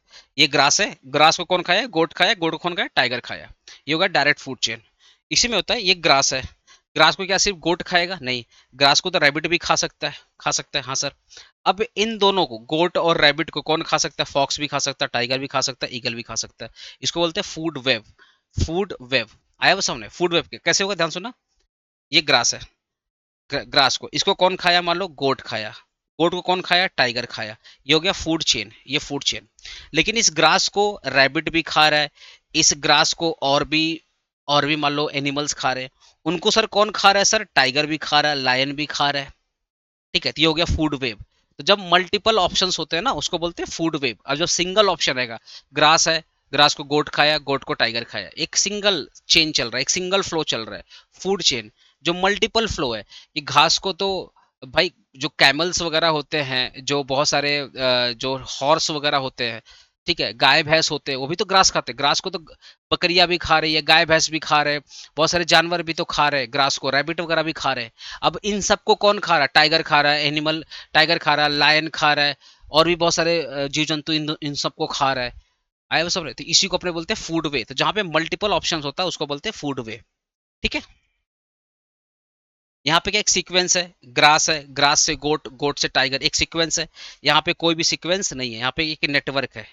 यहाँ पे क्या सीक्वेंस नहीं है, सीक्वेंस नहीं, यहाँ पे क्या नेटवर्क है, मतलब एक ऐसा नेटवर्क जो आपस में इंटरकनेक्टेड है, कि एक आदमी को बहुत लोग खा रहा है, उसको बहुत लोग खा रहा है, एक नेटवर्क बना हुआ है। ये स्ट्रेट लाइन चलता है, ग्रास, गोट, टाइगर। ये स्ट्रेट लाइन नहीं होता, कॉम्प्लेक्स होता है। यहाँ पे वन वे में एनर्जी फ्लो हो रहा है। ग्रास के पास एनर्जी थी, उसको खाया गोट, तो गोट के अंदर एनर्जी आया। गोट को खाया टाइगर, तो वन वे एनर्जी फ्लो हो रहा है। यहाँ पे एनर्जी मल्टीपल मल्टीपल हो रहा है, मतलब ग्रास से बहुत लोगों को एनर्जी मिल रही है। फिर जो लोग उसको खा रहा है, ग्रास को, उसको बहुत लोग खा रहे हैं, तो उसको बहुत लोग एनर्जी मिल रही है। यहाँ पे जो एनर्जी का जो फ्लो है ना, मल्टीपल है। ये सिंपल होता है, ये कॉम्प्लेक्स होता है। फूड चेन स्टेबल होता है, ये मोर स्टेबल होता है, ठीक है। Sorry, food chain less stable होता है, फूड वेब मोर स्टेबल होता है, ठीक है। ठीक है। Draw and describe the detritus food chain and what are the detrivorous with example. detritus food chain का मतलब क्या होता है, ध्यान समझना, ठीक है ना। तो बोला डेट्रीवर्स फूड चेन क्या होता है, और डेट्रीवोरस कौन होते हैं, एग्जाम्पल तुमको मैं इसी समझा दे रहा हूँ, इसी में समझा रहा हूँ। मान लो यहाँ पे बहुत सारे ड्राई ड्राई लीव्स है, बहुत सारे ड्राई लीव्स है। मान लो ह्यूमन बॉडी के हड्डी उड्डी से पड़े हुए, ठीक है ना। अब इसको क्या कर रहा है, इसके अंदर बैक्टीरिया लगता है, इसके अंदर क्या लगता है? बैक्टीरिया। तो बैक्टीरिया क्या कर रहा है? इसको सड़ा गला दे रहा है, ठीक है, बैक्टीरिया इसको सड़ा गला दे रहा है, तो इसको मिट्टी का पार्ट बन जा रहा है। आया समझ? इन बैक्टीरिया, अब देखो, इनका एनर्जी, इनको डिकम्पोज कौन किया? बैक्टीरिया। इनको डिकम्पोज कौन किया? बैक्टीरिया। तो बैक्टीरिया क्या किया? इनके अंदर का एनर्जी ले लिया, मतलब बैक्टीरिया इनको खा के जिंदा है, और फिर वो मिट्टी में मिल गया। बैक्टीरिया क्या, क्या मिट्टी में, मतलब जो डिकम्पोजर पार्ट था वो मिट्टी में मिल गया, तो कुछ बैक्टीरिया खा लिया, कुछ मिट्टी में मिल गया, ठीक है। अब इन बैक्टीरिया को कौन खा रहा है? अर्थवर्म खा रहा है, जो अर्थवर्म खा रहा है, ठीक है। अब इस अर्थवर्म कौन खा रहा है? बर्ड खा रहा है। इसी को बोलते हैं डिटरस फूड चेन। इसी क्या बोलते हैं? डिटरस फूड चेन। ये सूखा पत्ती, ह्यूमन बॉडी का जो स्कल्प वगैरह पड़ा है, उसको खाया बैक्टीरिया, बैक्टीरिया को खाया वर्थ अर्थवर्म, अर्थवर्म कौन खाया? बर्ड खाया। इसको बोलते हैं डेट्रिस फूड चेन। तो सर इसमें डिकम्पोजर कौन है? बैक्टीरिया। अर्थवर्म कौन है? डेट्रीवोरस। तो आपसे एग्जाम्पल देता ना, हु आर डेट्रीवोरस, जो इन बैक्टीरिया को खाता है उसको बोलते हैं डेट्रीवोरस। ठीक है। अब डेट्रीवोरस को कौन खाया? स्मॉल पेटर, मतलब बेसिकली बर्ड्स वगैरह खा लेती है। तो इनको खाया बैक्टीरिया, बैक्टीरिया खाया अर्थवर्म, अर्थवर्म को कौन खाया? चिड़िया। इसी को बोलते हैं डेट्रिटियस फूड चेन। ठीक है। यही सेम बात यहाँ पे लिखा हुआ, पढ़ लीजिएगा। सेम बात यहाँ पे लिखा हुआ देखो। स्टार्टिंग कहाँ होता है? Detritus. The food chain belong with the dead organic matter. पहले क्या? फॉलन लीव्स, डेड बॉडी, ये सब से जो होता है एनिमल, वहां से चालू होता है। वहां पे डिकम्पोजर का रोल आता है, मतलब बैक्टीरिया फंगस का रोल आता है। वो क्या करते हैं? उसको सड़ा गला देते हैं, मिट्टी मिला देते हैं और उसको खा के जिंदा रहते हैं। फिर डेट्रीवोरस, मतलब वो अर्थवर्म आता है, वो उनको खा लेता है। फिर अर्थवर्म को खा लेता है। फिर ट्रांसफर ऑफ एनर्जी, मतलब डेड बॉडी का एनर्जी आया बैक्टीरिया में, बैक्टीरिया का एनर्जी आया डेट्रीवोरस में। डेट्रीवोरस को खा के कौन जिंदा है? स्मॉल स्मॉल पक्षी वगैरह जिंदा है। इसको रोल ऑफ एनर्जी। ठीक है। वाई शेप्ड एनर्जी क्या होता है? Y shaped energy flow model क्या होता है? ध्यान सुनना। देखो ध्यान से, ये सनलाइट है, ये सन है। सन किसको मिला? प्लांट को मिला। सर प्लांट को मिला। ठीक है। अब ये जो जो तो पेड़ पौधे, इनको कौन खा रहा है? डियर खा रहा है, रैबिट खा रहा है, काऊ खा रही, भैंस खा रही, ये सब खा रहे हैं। ठीक है। इन सबको कौन खा रहा है? लायन वगैरह खा रहा है, लायन खा रहा है, ये भेड़िया खा रहा है, ईगल्स वगैरह खा रहे हैं। ठीक है। इन सबको ये खा रहे हैं। क्लियर हुआ ध्यान से? हाँ सर ध्यान। ठीक है। अब इन सबको जो इन लोगों ने खाया, इन लोगों ने जो खाया, उसका तो बॉडी बचा हुआ है ना, हड्डी वगैरह बचा हुआ है ना। अब उसके अंदर क्या लगेगा? वही फंगी वगैरह लगेगा, बैक्टीरिया वगैरह लगेगा। याद है ना, ये हड्डी है, बैक्टीरिया बैक्टीरिया वगैरह लगेगा। अब वो बैक्टीरिया क्या करेगा? उसको डिकम्पोज करके मिट्टी में मिला देगा, मिट्टी मिला देगा। और फिर ये मिट्टी कहाँ चला जाएगा? पेड़ के जड़ में चला जाएगा, पेड़ के रूट में चला जाएगा। फिर ये रूट और मजबूत हो जाएगी और हरा भरा हो जाएगा। तो क्या हो रहा है? क्या हो रहा है? ध्यान से, ये प्लांट है, प्लांट ने इनको एनर्जी दिया। ठीक है। मतलब गाय भैंस डियर रैबिट, इनको एनर्जी दिया जब ये पत्ती उत्ती खाते हैं। ठीक है। इनको खाकर कौन जिंदा है? लायन, ये सब जिंदा है, ये सब जिंदा है इनको खाकर। ठीक है। तो कल को ये भी मरेंगे, ये भी मरेंगे। और जो जो काऊ हो ना, गाय भैंस जो मर चुके हैं, या जो गोट वगैरह मर चुकी है, उसका भी हड्डी पड़ा हुआ। तो भाई ये जितने भी जानवर हैं, इन सब का हड्डी तो पड़ा होगा मरने के बाद। अब उन हड्डियों मान लो ये हड्डी यहाँ आ गया, अब ये हड्डी में क्या लगेगा? इन बोन में क्या लगेगा? जो सड़ा गला मांस है उसमें क्या लगेगा? बैक्टीरिया लगेगा। बैक्टीरिया उनको खा के जिंदा रहेंगे। फिर बैक्टीरिया क्या करता है? उसको डिकम्पोज करके मिट्टी के अंदर मिला दिया। अब वो मिट्टी कहाँ चला जाएगा? पेड़ के जड़ में चला जाएगा, तो पेड़ फिर से मजबूत हो जाएगा। तो पेड़ देख रहे हो, पेड़ क्या कर रहा है? पेड़ इनको खाना दे रहा है। ठीक है। ये इनको खाना दे रहा है, ये इनको खाना दे रहा है। ये सब खाना किसको दे रहे हैं? बैक्टीरिया को। फिर बैक्टीरिया क्या कर रहा है? वही खाना दोबारा पेड़ को पहुंचा दे रहा है, मिट्टी के अंदर डालकर पेड़ को पहुंचा दे रहा है। इसी को बोलते हैं वाई शेप्ड। क्या बोलते हैं? Y shaped. ठीक है, समझ गया ना? किसमें दो पाथ एनर्जी हो रहा है, एक यहाँ एनर्जी फ्लो हो रहा है, एक यहाँ एनर्जी फ्लो हो रहा है। तो एनर्जी यहां से आ रही है, ऐसे आ रही है, फिर ऐसे चली जा रही है। तो टू पाथ हो रहा। ग्रेजिंग फूड चेन, प्लांट ने डियर को दिया, डियर ने टाइगर को दिया। ठीक है। फिर जो डेड लीफ से, या जो जो भी डेड बोन वगैरह थे, उसमें बैक्टीरिया लगा, बैक्टीरिया ने अर्थवर्म को खाया। आया सबने? फिर साइमल्टेनियस ऑपरेशन, मतलब ये दोनों साथ में चलता है, ये प्रोसेस साथ में चलता है। प्लांट सबको खाना देता है, बाद में प्लांट जब सब मर जाते हैं तो प्लांट के अंदर वो खाना चला जाता है। कैसे? डेड बॉडी वगैरह के अंदर बैक्टीरिया लगा, सड़न हुई, मिट्टी के अंदर मिला, फिर मिट्टी वही प्लांट में चली जाती है, तो प्लांट में एनर्जी आ जाती है। तो प्लांट से एनर्जी आ रही है, बाद में प्लांट के अंदर चली जा रही है। ठीक है। इसको बोलते हैं वाई शेप्ड एनर्जी फ्लो।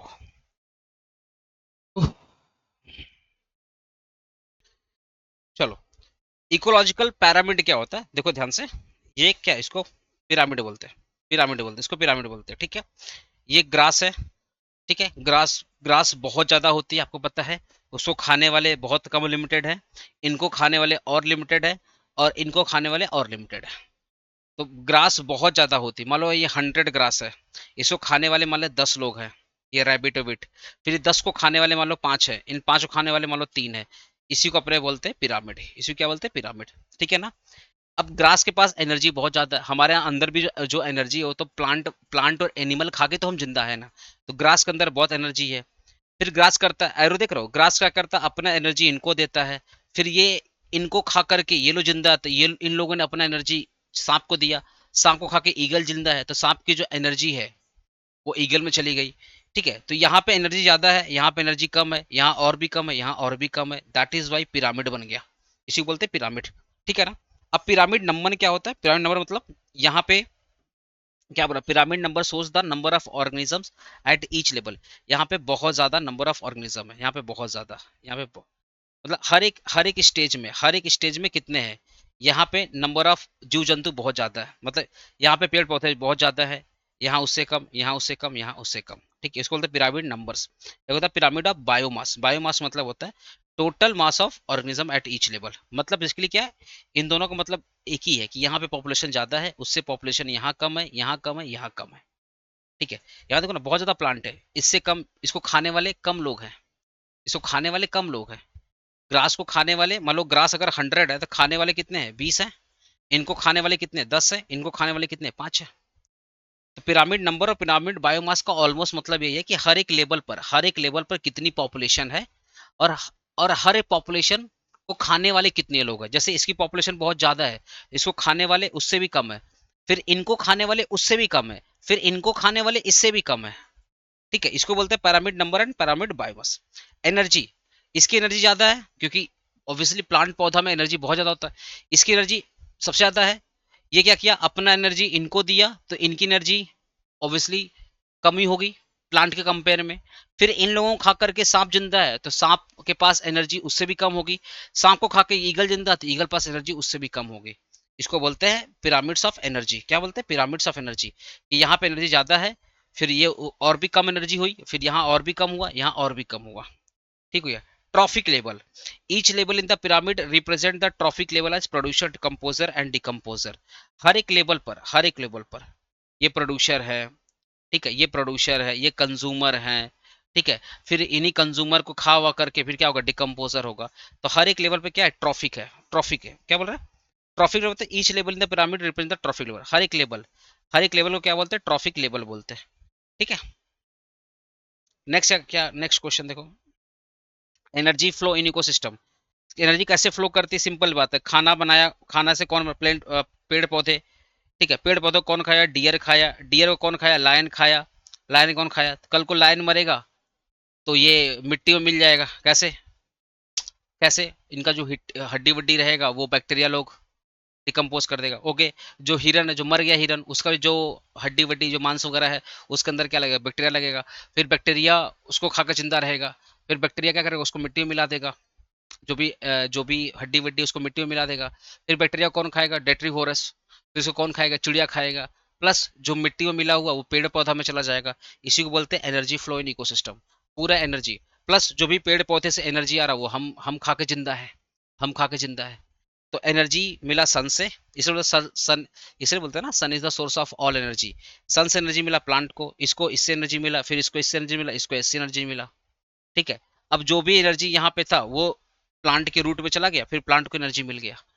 ठीक है, यही प्रोसेस है, इसको बोलते हैं energy flow in ecosystem. Population and community, population size, क्या बोला, concept, basic concept of population community ecology. ठीक है, population and community ecology are important parts of ecosystem that study the living organism and their interaction. ठीक है, population ecology focus on a single species with community ecology study different, community ecology study different species living together। मतलब क्या है, जैसे एक forest है, एक forest में कितने नंबर ऑफ डियर रहते हैं, इसको बोलते हैं पॉपुलेशन साइज एंड डेंसिटी। तो ऐसे ही मान लो एक पॉन्ड है, उस पॉन्ड में कितना जीवन है, कितने नंबर ऑफ फिशेस हैं, कितने नंबर ऑफ स्नेक हैं, कितने, वो होगा बेसिकली पॉपुलेशन एंड उसकी डेंसिटी। ठीक है, तो concept of population and community का मतलब क्या होता है, पहला होता है population size and density. Population ecology study that number of individual and their density. ठीक है, कितने लोग, मान लो कितने डियर हैं, आया सामने, and their density in the given area, उस एरिया में कितने डियर हैं और हर एक डियर पे कितने खाने वाले हैं, इसको बोलते हैं पॉपुलेशन एंड डेंसिटी। फिर होता है population growth, it study how population increases और decreases over time due to the birth, death and migration. जब पॉपुलेशन ग्रोथ की बात करते हैं तो over a period of time कितने कितने पेड़ पौधे या कितने भी जीव जंतु मर रहे हैं, कितने बॉर्न हो रहे हैं, ये होता है population growth. Species interaction, community ecology study how different species interact with each other like competition, predation and mutism. जैसे लायन हंट किया डियर को, ठीक है, लायन हंट किया डियर को, आया समझ। इसको क्या बोलते हैं, स्पेसीज इंटरेक्शन, कि हर एक स्पेसीज एक दूसरे से क्या कर इंटरेक्शन करी। प्लांट है, प्लांट से हमारा इंटरेक्शन हो रहा है, हमारा किसी और से इंटरेक्शन हो रहा है, तो जितने भी स्पेसीज हैं वो आपस में क्या करें, इंटरेक्शन कर रही है। फिर फूड चेन और फूड वेब मैंने आपको पढ़ा ही दिया था, ठीक है, कि ग्रास रैबिट खाया, रैबिट को फॉक्स खाया, या बेसिकली टाइगर खाया, आया वो सामने, ये हो गया फूड चेन। तो अगर आपसे बोले ना कि सर पॉपुलेशन और कम्युनिटी इकोलॉजी क्या होता है, सिंपली बोलना, population and community ecology refers to the part of ecology that study the living organism and their interaction, कि एक एरिया में कितने पेड़ पौधे रहते हैं, कितने प्लांट रहते हैं, कितने ह्यूमन रहते हैं, और आपस में कितना इंट्रैक्शन करते हैं, इसी को बोलते हैं पॉपुलेशन एंड कम्युनिटी इकोलॉजी। कि पर्टिकुलर एरिया में कितने जानवर रहते हैं, कितने पेड़ पौधे रहते हैं, और ये आपस में कैसे इंटरेक्ट करते हैं, उसी को बोलते हैं पॉपुलेशन एंड कम्युनिटी इकोलॉजी। जैसे फॉरेस्ट है, फॉरेस्ट में कितने लायन है, कितने डियर हैं, कितने पेड़ पौधे हैं, कितने फॉक्स हैं, ठीक है। फिर ये आपस में कैसे इंटरेक्शन करते हैं, हमारा पेड़ पौधे से कैसे इंटरेक्शन होता है, इसी को बोलते हैं पॉपुलेशन एंड कम्युनिटी इकोलॉजी, ठीक है। क्लासिफिकेशन ऑफ फूड, पहला energy give food, food is classified on the nutrient provide and nutrient it provide and function it to perform the human body। obviously food से हमें nutrition मिलता है और इसी से हमारी बॉडी क्या करती है, फंक्शन करती है। तो energy living foods, these foods provide energy for daily activity and body function, जैसे rice water sugar. Body building foods, milk egg, milk eggs pulses. Proactive foods, fruits and green vegetables. Whole grain food होता है ना, उसको रफेस food बोलते हैं। फिर water the drinking water, इसको होता है टाइप्स ऑफ फूड। तो कितने टाइप्स के फूड है, जो एनर्जी देने वाले फूड्स है, body building foods, protective foods, ये टाइप्स ऑफ फूड बोल रहे हैं। रफेज फूड जितने भी होल ग्रेन वेजिटेबल तो उसको रफेज फूड बोलते हैं, ठीक है। एक होता है वाटर, ये भी क्या, तो फूड का पार्ट होता है। तो चैप्टर 2 कंप्लीट हो गया है, ठीक है। अब स्टार्ट करते हैं चैप्टर 3। कितना स्टार्ट करेंगे सर, चैप्टर 3। चलिए चैप्टर 3 स्टार्ट करते हैं। दोस्तों प्लीज वीडियो को शेयर करना, लाइक करना, कमेंट करना, और भाई व्हाट्सएप ग्रुप में जुड़ो ना, अकाउंटेंसी वगैरह में बेस्ट से बेस्ट तुमको अकाउंटेंसी पढ़ाएंगे, टेंशन मत लो। थ्योरी वगैरह तो तुम लोग कर लोगे, अकाउंट्स में हम लोग चैप्टर वाइज पढ़ेंगे और चैप्टर वाइज डाउट सोल्यूशन होगा। तो व्हाट्सएप ग्रुप में जरूर जुड़ना, ठीक है। बात करते हैं नेचुरल रिसोर्सेज, पहला करते हैं ग्रीन एनर्जी। जो ग्रीन एनर्जी क्या है सर, जो इको फ्रेंडली एनर्जी, जैसे विंड एनर्जी, सोलर एनर्जी, ये सब क्या होता है, ग्रीन एनर्जी होती है। सोलर एनर्जी, विंड एनर्जी, ठीक है, इसको बोलते हैं ग्रीन एनर्जी। जिस एनर्जी को आप बार बार रिन्यू कर पाते हो, जैसे सोलर हो गया, विंड हो गया, इसको बार बार आप रिन्यू कर पाते हो, इसको बोलते हैं ग्रीन एनर्जी, ठीक है। डिफॉरेस्टेशन, जब आप फॉरेस्ट को काट देते हो, जंगल को आप कट कर देते हो, इसको बोलते हैं डिफॉरेस्टेशन। जब आप जंगल वगैरह को काट देते हो, ठीक है, चाहे एग्रीकल्चर पर्पस के लिए, या कंस्ट्रक्शन मतलब बिल्डिंग बिल्डिंग बनाने के लिए, या इंडस्ट्री में फैक्ट्री लगाने के लिए, इसको बोलते हैं डिफॉरेस्टेशन। सॉइल इरोजन का मतलब क्या होता है, जो सॉइल की ऊपर जो लेयर होती है ना, टॉप लेयर जो टॉप जिसमें न्यूट्रिएंट्स होता है, वही न्यूट्रिएंट्स से हमारा साग सब्जी पेड़ पौधा जिंदा होता है, ठीक है। By remove by the natural force like wind water and human activity. जैसे एग्जांपल दे रहा हूँ, सॉइल एरोजन का मतलब क्या होता है, सॉइल के ऊपर का जो टॉप लेयर, ये सॉइल है, मान लो ये इसका टॉप लेयर है। अब ये टॉप लेयर क्या हट जा रही, जैसे हवा आई, टॉप लेयर हट गया, ठीक है ना। या पानी, बरसात हुई तो फ्लड आया, फ्लड की वजह से ये टॉप लेयर पानी के साथ बह गया, इसको बोलते हैं सॉइल इरोजन। क्या बोलते हैं, सॉइल, जैसे heavy rainfall washing away the top soil from the agriculture land, example of soil erosion. खूब सारा बारिश हुआ, तो बारिश होता है, पानी का बहाव तेज होता है, तो वो जो टॉप लेयर था, तो जो लैंड का जो टॉप लेयर था वो पानी के साथ बह गया, उसको बोलते हैं सॉइल इरोजन। लैंड डिगार्डेशन का मतलब क्या होता है, जो मिट्टी की ओवरऑल जो क्वालिटी होती है ना, वो खत्म हो जाना। It is a process in which quality and productive of land decreases due to the natural or human activity, ठीक है। क्या बोल रहा है, quality and productive of land decreases due to the natural और ह्यूमन एक्टिविटी, जैसे excessive use of chemical in the farming making the soil infertile, example of land degradation. आप बहुत ज्यादा अगर फर्टाइल वगैरह यूज करते हो, बहुत ज्यादा अगर फर्टाइल मतलब बहुत ज्यादा फर्टिलाइजर वगैरह यूज करते हो ना, बहुत ज्यादा, तो इससे क्या होता है, मिट्टी की क्वालिटी खराब हो जाती है। या मिट्टी पे कोई पेड़ पौधा निकला, गाय भैंस आकर उसको चरना स्टार्ट कर दी, तो वो धीरे धीरे जो ग्रास है ना, ग्रास तो उस मिट्टी क्या कहता है ना, ग्रास है ना, मिट्टी को होल्ड करके रखता है, तो उसकी जो क्वालिटी होती है ना वो बढ़ती है।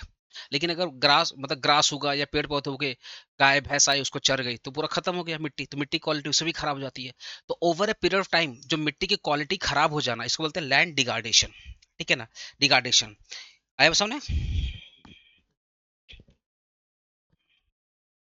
अब जैसे forest overgrazing, pollution, improper use of land, अगर लैंड का अच्छे से यूज नहीं कर रहे हो, डिफॉरेस्टेशन कर रहे हो, पेड़ पौधे कट कर रहे हो, ठीक है। ओवरग्रेजिंग मतलब जानवरों का ज्यादा चर लिया, उसके ऊपर जो घास वास थी, उससे क्या हो रहा है, मिट्टी की क्वालिटी पूरी खराब हो जा रही है, उसको बोलते हैं लैंड डिग्रेडेशन, ठीक है। रिन्यूएबल और नॉन रिन्यूएबल, जिस एनर्जी को आप रिन्यू कर सकते हो उसको बोलते हैं सोलर एनर्जी, जैसे रिन्यूएबल हो गया, ठीक है।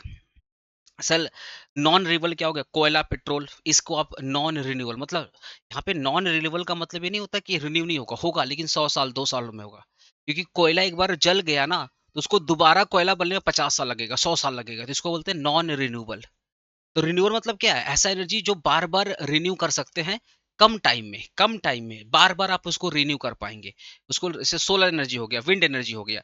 नॉन रिन्यूएबल जैसे कोयला हो गया, पेट्रोलियम हो गया, डीजल हो गया, ये हो गया नॉन रिन्यूएबल, बहुत टाइम लगता है इसको रिन्यू करने में, ठीक है।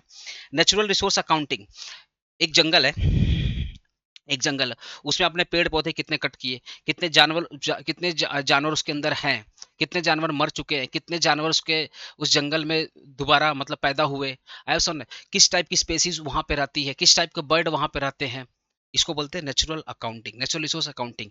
एक ऐसा बुक जहां पे आप सारे का सारा हिसाब रखते हो।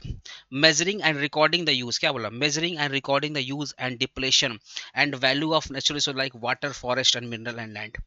इस अर्थ पे इस अर्थ पे कितना सारा फॉरेस्ट है, कितना सारा पानी है, कितना सारा मिनरल्स है, आया वो सबने, कितने सारी स्पेसीज रहते हैं, उन सब का एक हिसाब रखोगे ना, उन सब का एक अकाउंट, उन सब का एक बुक्स तो मेंटेन करोगे, उसी बोलते हैं नेचुरल रिसोर्स अकाउंटिंग। इसका फायदा क्या होता है, आपको पता है रिसोर्सेस को अच्छी तरीके से यूज करना है, और इस प्रकार से यूज करना है कि आने वाली जनरेशन भी उसका फायदा उठाए। अगर आपके पास अगर हिसाब नहीं है कि आपने कितने स्पाइसेस यूज कर लिए, कितने स्पीसीज यूज कर लिए, कितने आपने जंगल काट दिए, कितने आपने एनिमल को मार दिया, अगर उसका हिसाब आपके पास नहीं है, तो आप कैसे, इसलिए देखना, इस इंडिया में तुम गूगल करो ना, गूगल करो इंडिया में कितने लायन, आपको पता चल जाएगा। तुम गूगल करो ना इंडिया में कितने जंगल, तुमको पता चल जाएगा। इंडिया में कितने रेयर अर्थ मेटल, सबका नंबर पता है। तो जितने भी नेचुरल रिसोर्सेस है ना, उनका जो हिसाब आप रखते हो, जिसका जो हिसाब रखते हो, उसको बोलते हैं नेचुरल रिसोर्सेस अकाउंटिंग। उससे हमें ये बेनिफिट मिलता है कि हमें प्रेजेंट में कितना यूज करना है, कितना सेव करना है, कितना साल भर में रिन्यू हो सकता है, और कितना रिन्यू नहीं होगा, और ओवर अ पीरियड टाइम हमें कितना कितना यूज करना है, वो इससे पता चलेगा नेचुरल रिसोर्स अकाउंटिंग से, ठीक है। फ्लड्स एंड ड्रॉट, फ्लड मतलब बाढ़ है ना, जब पानी बरसात बहुत ज्यादा होती है, उससे क्या होता है, खेत खेत में खेत वगैरह, खेत खलियान वगैरह में पानी आ जाता है, उसको बोलते हैं फ्लड। जब रिवर का वाटर लेवल बढ़ जाए, या खेत खलियान में पानी ढुक जाए, उसको बोलते हैं फ्लड। ड्रॉट मतलब क्या होता है, जब क्लाइमेट चेंज होने की वजह से सूखा पड़ जाता है, क्लाइमेट चेंज होने की वजह से जब सूखा पड़ जाता है, उसको क्या बोलते हैं, ड्रॉट, ठीक है। जहाँ पे कोई भी रेनफॉल वगैरह नहीं होती है, जहाँ पे पानी का शॉर्टेज हो जाता है, सूखा पड़ गया, पानी वगैरह का शॉर्टेज है, रेनफॉल वगैरह नहीं है, उसको अपने बोलते हैं ड्रॉट। डेजर्टिफिकेशन का मतलब क्या होता है, process by which fertile land gradually turn into the desert due to the factor like deforestation, overgrazing, drought and improper land of use। जो फर्टाइल लैंड है, जो फर्टाइल लैंड है वो धीरे धीरे डेजर्ट में बदल गया, चाहे डिफॉरेस्टेशन की वजह से, ओवरग्रेजिंग की वजह से, बाढ़ सूखा की वजह से, या इम्प्रॉपर लैंड। ये पहले लैंड था, लैंड डेजर्ट में बदल गया, लैंड डेजर्ट में बदल गया, उसको बोलते हैं डेजर्टिफिकेशन। क्या मतलब डेजर्टिफिकेशन कैसे, ओवर ग्रेजिंग की वजह से, मतलब गाय भैंस बहुत ज्यादा घास वगैरह खा ली, तो उसके अंदर प्लांट रहा ही नहीं, तो वो वो पूरी मिट्टी की क्वालिटी खराब हो गई, या सूखा पड़ गया तो मिट्टी क्वालिटी खराब हो गई, तो धीरे धीरे वो डेजर्ट में बदल गया, अच्छा लैंड डेजर्ट में बदल गया, उसको बोलते हैं deforestation, desertification. Two causes of desertification, पहला है डिफॉरेस्टेशन, ये जंगल आपने काट दिया, ओवर ग्रेजिंग, गाय भैंस ज्यादा चल दी, ठीक है। विंड एनर्जी क्या होता है, suited site of the harnessing wind energy give two demerits using the wind energy. पहला, विंड एनर्जी क्या होता है, हवा से जब आप इलेक्ट्रिसिटी बनाते हो ना, हवा को यूज करके जब आप इलेक्ट्रिसिटी वगैरह बनाते हो, ठीक है, it is a type of renewable energy that is produce using the moving air. Wind turbine the kinetic energy of wind into the electricity, मतलब क्या होता है, पवन चक्की वगैरह देखना होगा, बड़े बड़े जो पवन चक्की होते हैं, उसके अंदर ना टरबाइन मोटर लगे रहते हैं, वो हवा जब ये चलता है ना, तो वो क्या करता है, हवा को कलेक्ट करता है और बहुत तेज घुमाता है, उससे क्या होता है, इलेक्ट्रिसिटी निकलता है, मतलब काइनेटिक एनर्जी यूज करके हम लोग क्या बोलते हैं, इलेक्ट्रिसिटी बनाते हैं, इसको बोलते हैं विंड एनर्जी, ठीक है। फिर क्वेश्चन हो रहा है कौन कौन एरिया पे ये बहुत सूट करता है, मतलब ये विंड एनर्जी कहाँ पे अच्छा से बनता है, जितने भी समुद्र वाले इलाके हैं वहाँ हवा तेज चलती है, तो विंड एनर्जी के लिए बहुत अच्छा है। माउंटेन हिली एरिया के लिए बहुत अच्छा है, जहाँ पे खुला मैदान है वहाँ पे भी विंड एनर्जी बहुत अच्छा बनता है। जहाँ पे ऑफ शोर एरिया मतलब समुद्र के ठीक किनारे वाला भी पोर्शन बहुत अच्छा होता है।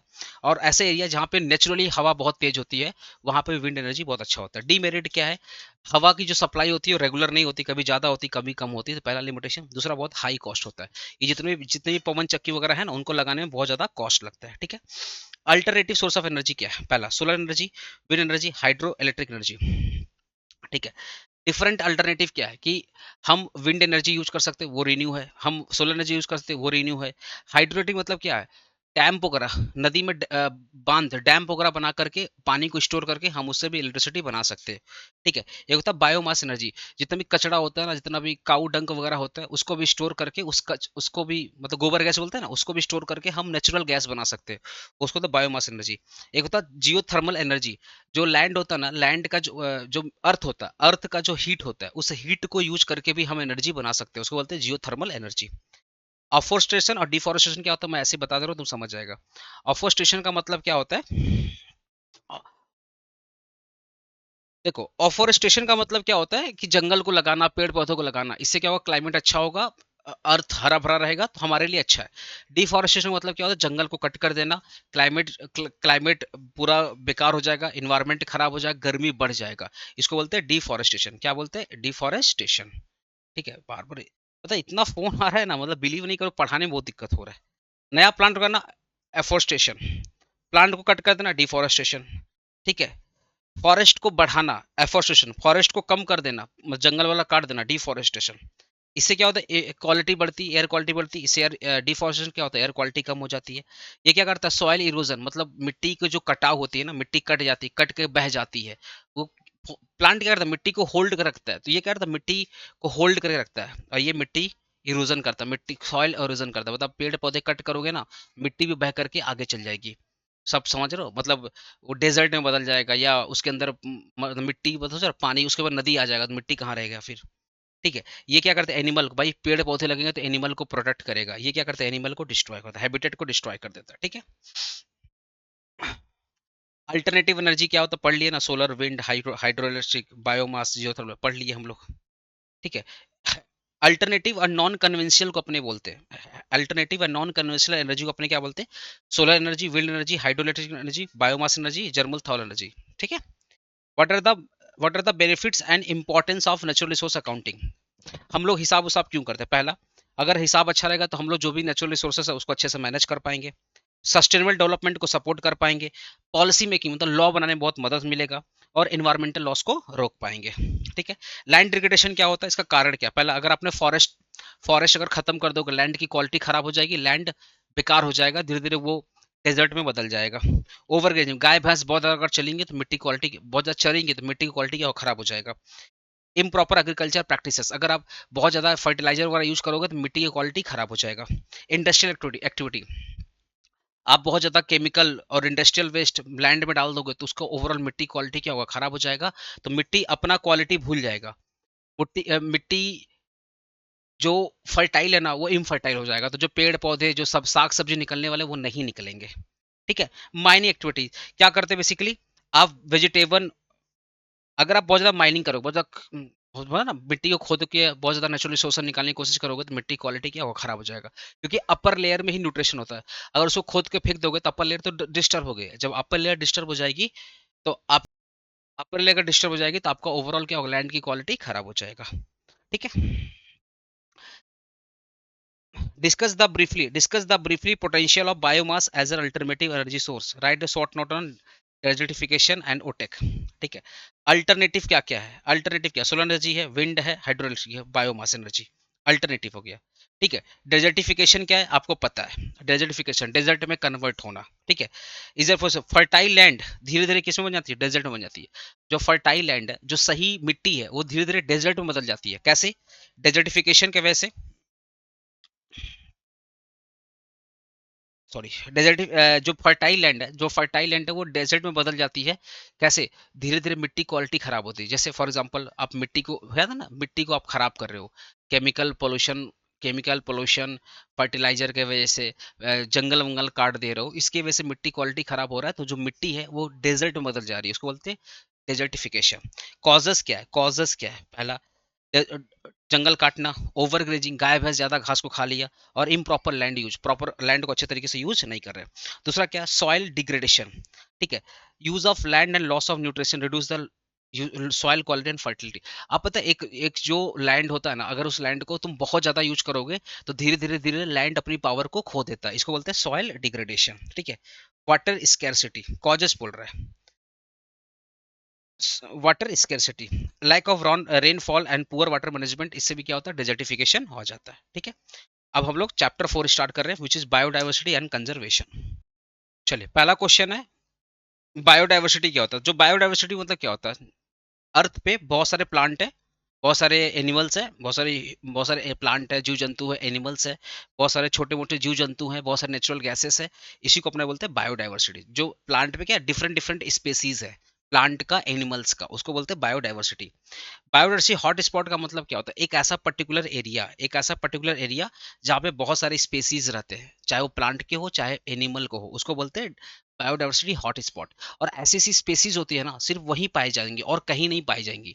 जैसे हमारा वेस्टर्न घाट है, कर्नाटका और केरला के बॉर्डर पे वेस्टर्न घाट है, वहां पे ना ऐसे ऐसे मंकी पाए जाते हैं जो वहीं पाए जाते हैं, ऐसे ऐसे गोट है जो वहीं पाए जाते हैं, ऐसे से जो पेड़ पौधे हैं ना वो वहीं पाए जाते हैं, तो उस पर्टिकुलर एरिया को बोलते हैं बायोडाइवर्सिटी हॉटस्पॉट। ग्लोबल बायोडाइवर्सिटी मतलब क्या, पूरे वर्ल्ड में डिफरेंट डिफरेंट हॉटस्पॉट, जैसे इंडिया में बहुत सारा वेस्टर्न घाट है, हिमालयन घाट है, ठीक है, आपके बहुत सारे जैसे अमेजन का फॉरेस्ट हो गया, ब्राजील हो गया, वहां पे ना बहुत सारे हॉट स्पॉट है, उस सारे हॉट स्पॉट को मिला देंगे, उसको बोलते हैं ग्लोबल हॉटस्पॉट, ठीक है।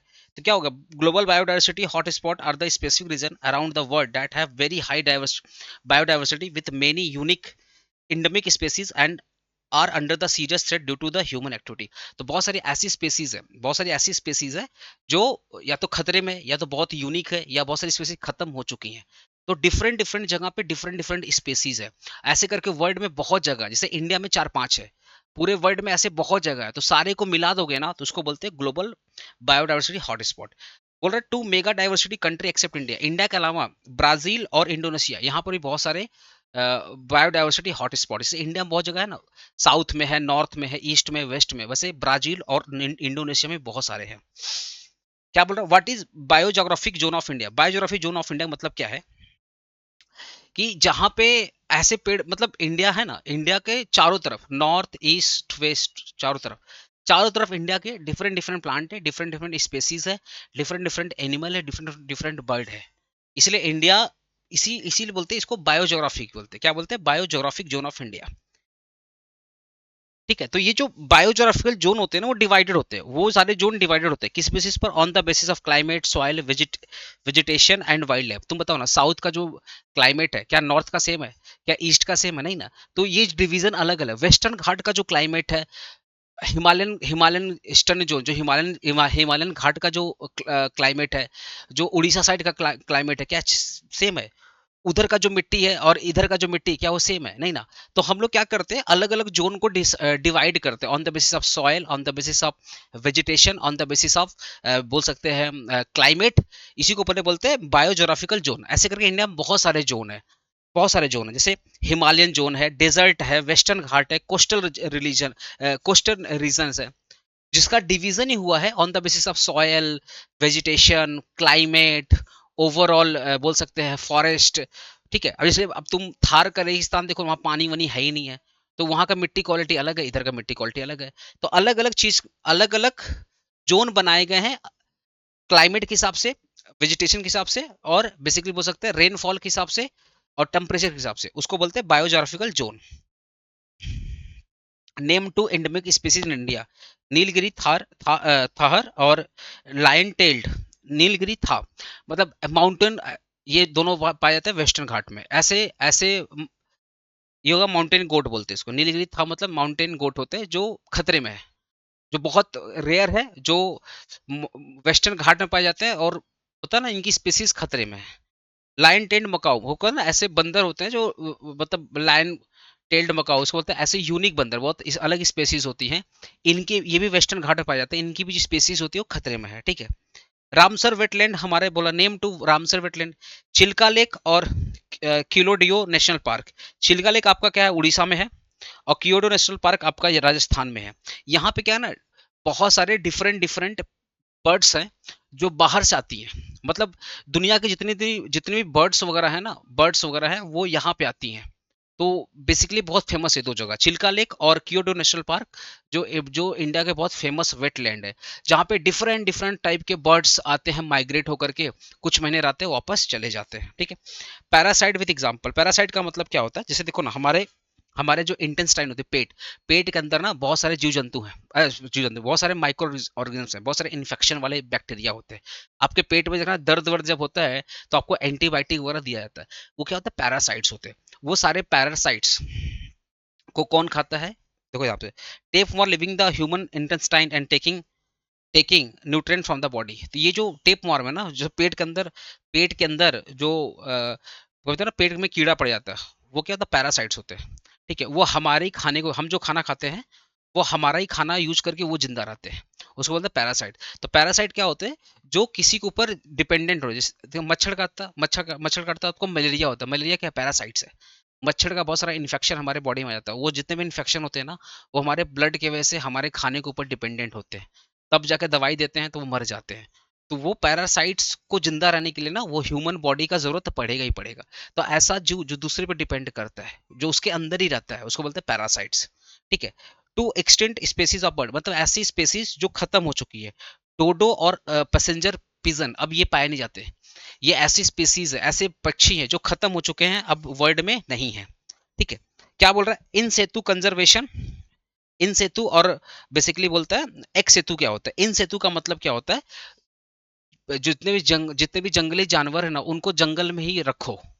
इसलिए नेशनल पार्क बना दिया गया, इसलिए वाइल्ड लाइफ सेंचुरी बना दिया गया, क्योंकि वो जंगली जानवर हैं, तो जंगल में ही उनका घर है, तो उनको उनके घर में ही प्रोटेक्शन दो, उनको उनको घर में ही रखो, तब वो लंबे समय तक जिंदा रहेंगे।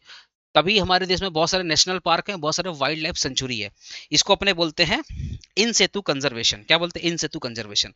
एक्स सेतु कंजर्वेशन क्या होते हैं, जैसे हमने क्या किया, जंगल से उठाया और जू में डाल दिया, जू में डाल दिया, और बोटानिकल गार्डन, मान लो कोई एनिमल हमने जंगल से उठाया, जू में डाल दिया उसके सेफ्टी के लिए, या पेड़ पौधे निकाले बोटानिकल गार्डन डाल दिया उसको सेफ्टी के लिए, इसको बोलते हैं एक्स सेतु कंजर्वेशन। एक्स सेतु कंजर्वेशन। ठीक है। ओटेक क्या होता है, ओटेक मतलब होता है ओशियन थर्मल एनर्जी कंजर्वेशन।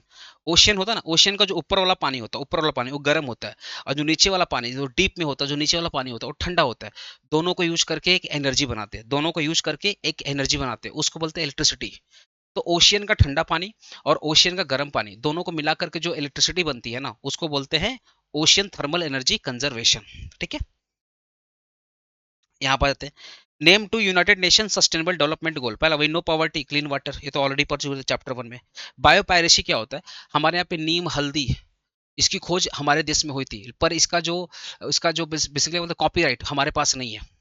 वो यूएन मतलब यूरोप की बहुत सारी कंपनियां और यूएस की बहुत सारी कंपनियों के पास में है। इसको बोलते हैं बायोपायरेसी, कि इलीगल तरीके से हमारी जितनी भी औषधि थी ना, उसकी जो कॉपीराइट, उसका जो पेटेंट राइट है, वो बाहर चला गया, इंडिया के बाहर चला गया, और इंडिया को उसको रॉयल्टी भी नहीं मिलता है, उसको बोलते हैं बायोपायरेसी। बाय प्रोस्पेक्टिस का मतलब क्या होता है, discovering medical properties of plant make a new drug. जब आप नए नए प्लांट का खोज करते हो, उससे क्या क्या नई नई मेडिसिन बन सकती है, नए नए प्लांट का खोज किया, उससे क्या क्या नया नया मेडिसिन बन सकता है, उसको बोलते हैं बायो प्रोस्पेक्टिव। ठीक है। Name tiger reserve, gym Jim Corbett tiger reserve और सुंदरबन, यहाँ पे हम लोग टाइगर को रिजर्व करने के लिए, टाइगर को सेव करने के लिए बनाए हैं जगह। ठीक है। Name two biodiversity hot spot, पहला वेस्टर्न घाट जो कि साउथ में है, ईस्टर्न हिमालय जो कि इस साइड में है। दो ऐसे घाट है जहाँ पे डिफरेंट डिफरेंट टाइप के स्पेसीज होते हैं, चाहे प्लांट के हो चाहे एनिमल के हैं, पाए जाते हैं। ठीक है। यूएनपी और आईयूसीएन का फुल फॉर्म का, यूएनपी मतलब United National environment programme, IUCN मतलब क्या होगा, International Union conservation of nature. ठीक है। Elephant reserve of India, name one, पहला Nilgiri elephant reserve, Nilgiri elephant reserve बनाया गया तो एलिफेंट को सेव करने के लिए। प्रोटेक्टेड एरिया मतलब क्या होता है, जहाँ पे जीव जंतु एनिमल वगैरह क्या होते हैं, प्रोटेक्टेड होते हैं, उसको बोलते हैं प्रोटेक्टेड एरिया। जैसे नेशनल पार्क हो गए, वाइल्ड लाइफ सेंचुरीज हो गई, they are the protected area. E waste क्या होता है, मोबाइल वगैरह होती है ना, मोबाइल वगैरह जब ओल्ड होता है हम लोग से फेंक देते हैं, उसको बोलते हैं ई वेस्ट। कंप्यूटर था, कंप्यूटर खराब हो गया, आपने फेंक दिया, उसको बोलते हैं e waste. Ayushman red list category, यहाँ जो आयुष्मान है ना, इसने क्या किया, आयुष्मान क्या किया, बहुत सारी कैटेगरी बनाया है, जो स्पेसीज खतरे में है, जो कम खतरे में है, उसको बोलते हैं लीस्ट, जो कम खतरे में। जैसे हाउस क्रो, ये स्पेसीज खतरे में है लेकिन कम खतरे में है। एक होता है नियर थ्रेटनेड मतलब एंटी, जो जो स्पेसीज खतरे में आ चुकी है, मतलब बहुत जल्दी खत्म हो जाएगी। जैसे सम स्पीसीज ऑफ डियर, कुछ ऐसे डियर है ना जो मतलब होता है ना डेंजर जोन में आ चुके हैं, जो धीरे धीरे खत्म होने की कगार पे आ चुके हैं। वल्नरेबल मतलब ऐसी स्पेसीज जो बहुत हाई रिस्क में है, ऐसी स्पेसीज जो बहुत हाई रिस्क में है, बहुत जल्दी खत्म हो जाएगी। ओलिव रेडली टर्टल, ये जो ऐसे कुछ टर्टल होते हैं बहुत जल्दी खत्म होने वाले हैं, मतलब एकदम समझ रहे हो ना, एकदम बॉर्डर लाइन पे आ चुके हैं। इनडेंजर्ड जो सबसे बॉर्डर लाइन पर है, जैसे ये क्या है, ये बॉर्डर लाइन पे आने वाले हैं, मतलब खत्म होने की कगार पे आने वाले हैं। ये ऑलरेडी बॉर्डर लाइन पे हैं, जैसे टाइगर, इसलिए तो टाइगर, टाइगर हो गया, गैंडा हो गया, इनको सेव करना, रिहानो देख रहा, रिहानो टाइगर, इन सबको सेव करने के लिए बहुत सारे मुहिम चलते हैं, बहुत सारे प्रोग्राम चलते हैं। ये डेंजर लाइन पे आ चुके हैं, मतलब खत्म होने की कगार पे आ चुके हैं। एक होता है क्रिटिकली डेंजर्ड, मतलब इक्का दुक्का बचे, मतलब ये तो बहुत जल्दी खत्म हो जाएंगे, इक्का दुक्का बचे हैं। ग्रेट इंडियन बस्टर्ड, एकदम हाई हाई रिस्क भी ज्यादा इनका, इनकी मतलब ये पूरे पूरे इंडिया में एक या दो ही बचे होंगे। ये सबसे खतरनाक है ग्रेट इंडियन बस्टर्ड, ये बर्ड होती है, ये ग्रेट इंडियन बस्टर्ड क्या बर्ड है, ये बहुत जल्दी खत्म होने वाली है, ठीक है ना। इंडेंजर्ड और एक्सटिंक्ट स्पीसीज, इंडेंजर मतलब जो स्पीसीज डेंजर में है, जो बहुत जल्दी खत्म हो जाएगी, इसको बोलते हैं इंडेंजर, जो हाई रिस्क में। एक्सटिंक्ट मतलब जो अभी एग्जिस्ट नहीं करती, जो पूरे अर्थ पर, पूरे वर्ल्ड में एग्जिस्ट नहीं करती है। इंडेंजर्ड की जो पॉपुलेशन होती है लो होती है, इनकी पॉपुलेशन है ही नहीं। हम इंडेंजर्ड को क्या करते हैं, सेव कर सकते हैं, ये जब है ही नहीं तो क्या सेव करेंगे, ठीक है। Still found, no found. Example tiger, elephant, dodo, passenger pigeon, हो गया 5 ठीक है। Direct and indirect use of biodiversity, direct use किया है जितने भी बायोडाइवर्सिटी है, प्लांट है, पेड़ पौधे हैं, इनका डायरेक्ट यूज किया है। एक तो हम प्लांट, पेड़ पौधे, एनिमल, ये सब खा के जिंदा रहते हैं, तो खाने में काम आता है, फूड रिसोर्सेस। दूसरा इसका मेडिसिनल वैल्यू है, बहुत सारा प्लांट, बहुत सारे एनिमल से मेडिसिन बनते हैं, ठीक है। इनडायरेक्ट क्या होता है, अगर ये बायोडाइवर्सिटी, प्लांट, एनिमल, स्पेसीज अगर आप सेव करोगे तो क्लाइमेट अच्छा रहेगा, ग्लोबल वार्मिंग वगैरह कम होगा, तो धरती लंबे समय तक जिंदा रहेगी। सॉइल की जो फर्टिलिटी पावर है मेंटेन रहेगी, और पूरा का पूरा इकोसिस्टम क्या रहेगा, बैलेंस होगा, ठीक है। Mention 3 main major reason of loss of biodiversity, बोला बायोडाइवर्सिटी मतलब प्लांट वगैरह क्यों खत्म हो रहे हैं, एनिमल वगैरह क्यों खत्म हो रहा है। पहला, हैबिटेट डिस्ट्रक्शन, भाई आप फॉरेस्ट खत्म कर दे रहे हो, आप रिवर खत्म कर दे रहे हो, पॉन्ड खत्म कर दे रहे हो, तो जब आप उनका घर ही बर्बाद कर दोगे तो बायोडाइवर्सिटी कैसे बचेगा।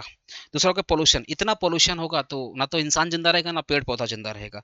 ओवर एक्सप्लॉयटेशन, हर चीज का एक्सप्लॉयटेशन ज्यादा हो गया, कॉमर्शियल फिशिंग को आप इतना ज्यादा कर रहे हो, कोयला इतना बेच रहे हो पैसे की लालच में आकर के, तो हर एक रिसोर्सेज को आप पैसे की लालच में आकर बेच रहे हो, उसको बोलते हैं ओवर एक्सप्लॉयटेशन। पाकिस्तान भी क्या कर रहा है, अमेरिका को पूरा का पूरा जो तो रेयर अर्थ मेटल है वो सब कुछ, बालोच वगैरह जो पाए जाते हैं बालोच एरिया में, सब कुछ बेच रहा है, वो क्या ओवर एक्सप्लॉयटेशन ही तो है। वेस्टर्न घाट को बायोडाइवर्सिटी हॉटस्पॉट क्यों बोलते हैं, वेस्टर्न घाट को बायोडाइवर्सिटी हॉटस्पॉट इसलिए बोलते हैं बिकॉज वेस्टर्न घाट में डिफरेंट डिफरेंट टाइप की स्पेसीज, डिफरेंट डिफरेंट टाइप के प्लांट, कुछ डेंजर स्पेसीज और बहुत सारी ऐसी ऐसी स्पेसीज है जो फ्यूचर में खत्म हो जाएंगे। मतलब वेस्टर्न घाट में ना हर प्रकार के पेड़ पौधे प्लांट पाए जाते हैं, इसलिए इसको बोलते हैं वेस्टर्न घाट हमारा क्या बायोडाइवर्सिटी हॉटस्पॉट है, ठीक है। Briefly discuss the briefly the threat to destruction of biodiversity, what is protected area network, ठीक है। बोल रहा है बायोडाइवर्सिटी कैसे खत्म होती है, पहले हम लोग पढ़ चुके हैं, हैबिटेट एक्सप्लॉयटेशन ऑलरेडी हम लोग पढ़ चुके। प्रोटेक्टेड एरिया नेटवर्क क्या होता है, जैसे network of national park sanctuaries, इसको बोलते हैं प्रोटेक्टेड एरिया नेटवर्क। देश के जितने जितने भी नेशनल पार्क हैं, जितने भी वाइल्ड लाइफ सेंचुरी है, इनको आपस में इंटरकनेक्ट रखना, इनको प्रॉपरली सेव करना, कानून बनाना, इसको अपने बोलते हैं bio protected area network. System refers to the protected area like national park, wildlife sanctuary and biosphere reserve that are established to the conserve biodiversity. क्या बोल रहा है कि it refers to system of protected area like national park, wildlife, biosphere reserve and established to conserve, ठीक है।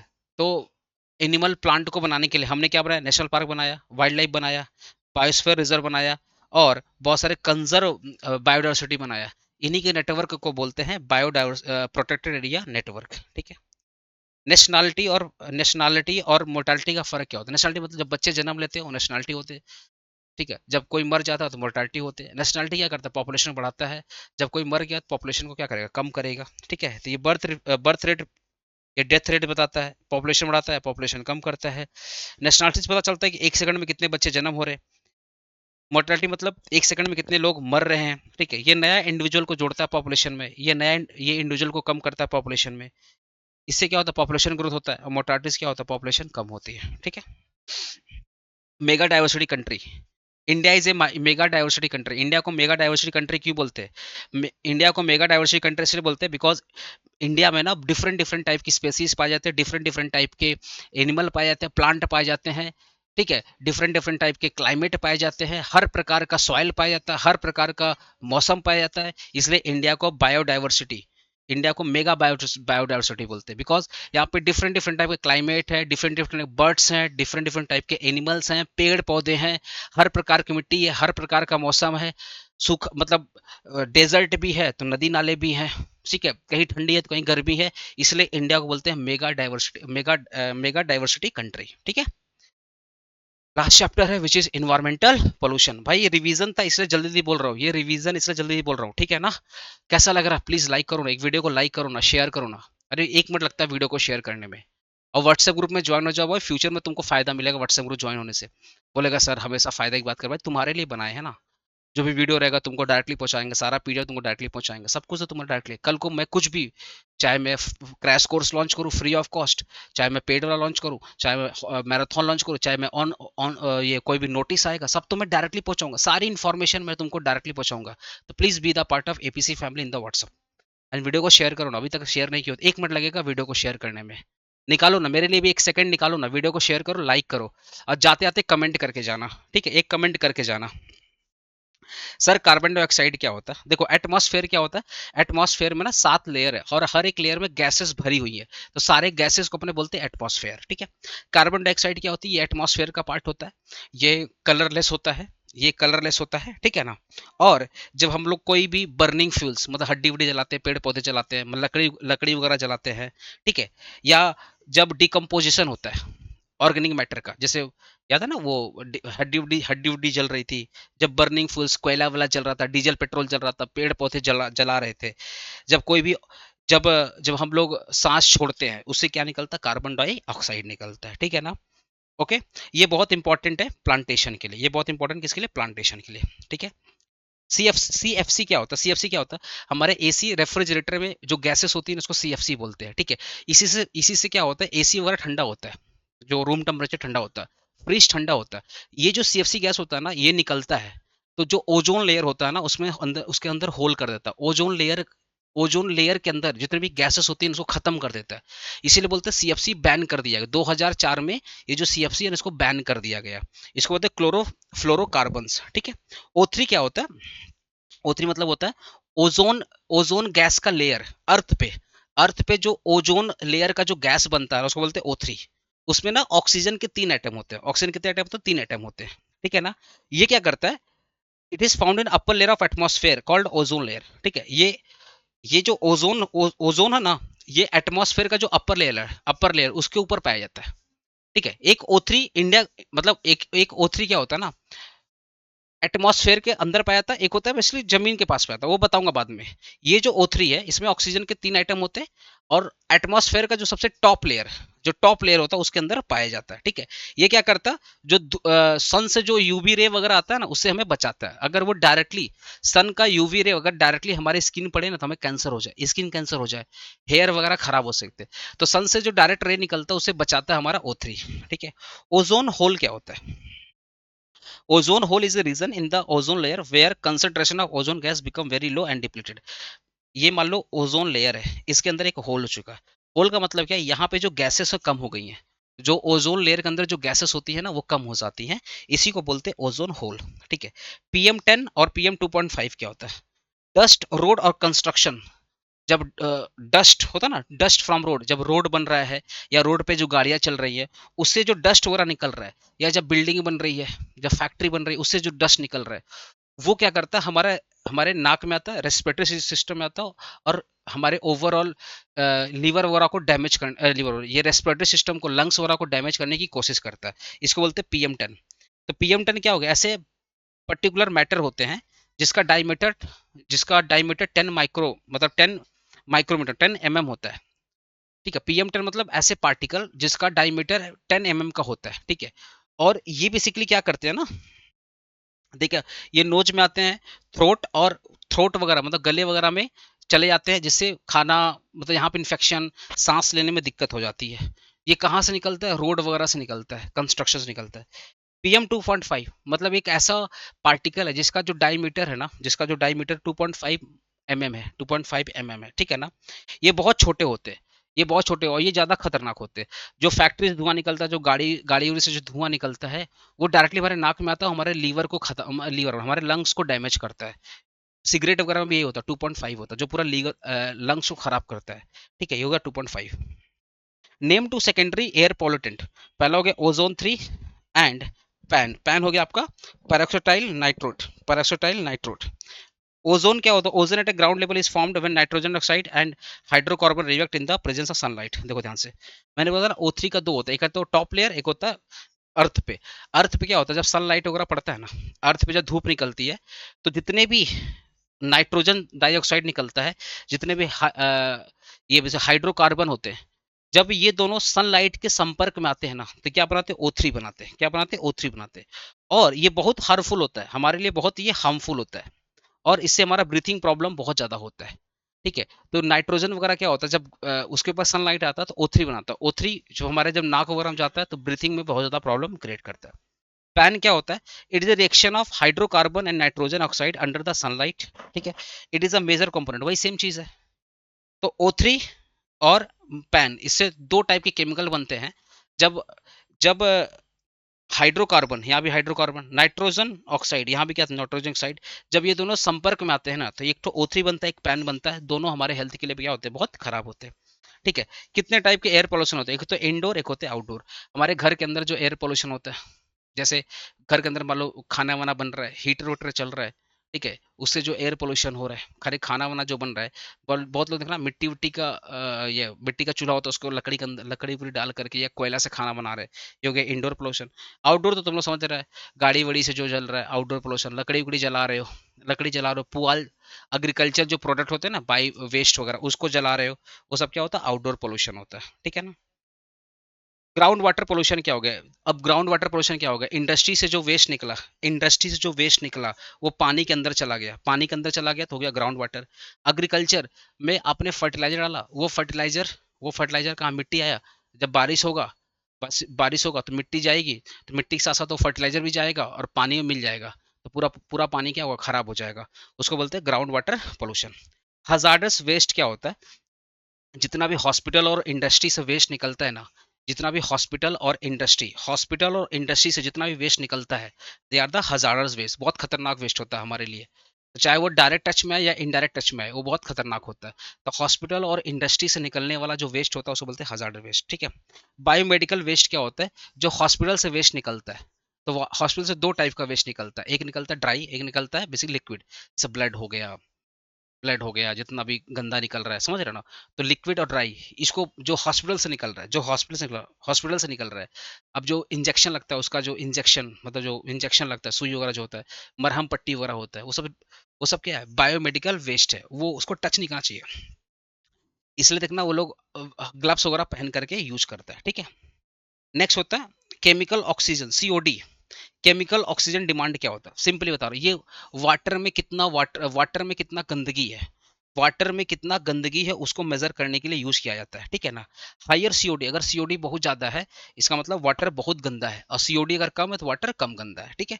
तो water के अंदर कितना ज्यादा पोल्यूशन है, उसको मेजर करने के लिए हम लोग COD का इस्तेमाल करते हैं। ओजोन लेयर क्या होता है? जो एटमॉस्फेयर की सबसे अपर लेयर होती है स्ट्रेटोस्फेयर। उस स्ट्रेटोस्फेयर में जितनी भी गैसेस पाई जाती है ना, they are the part of ozone layer. ठीक है। ये क्या करता है? हमें अर्थ को प्रोटेक्ट करता है।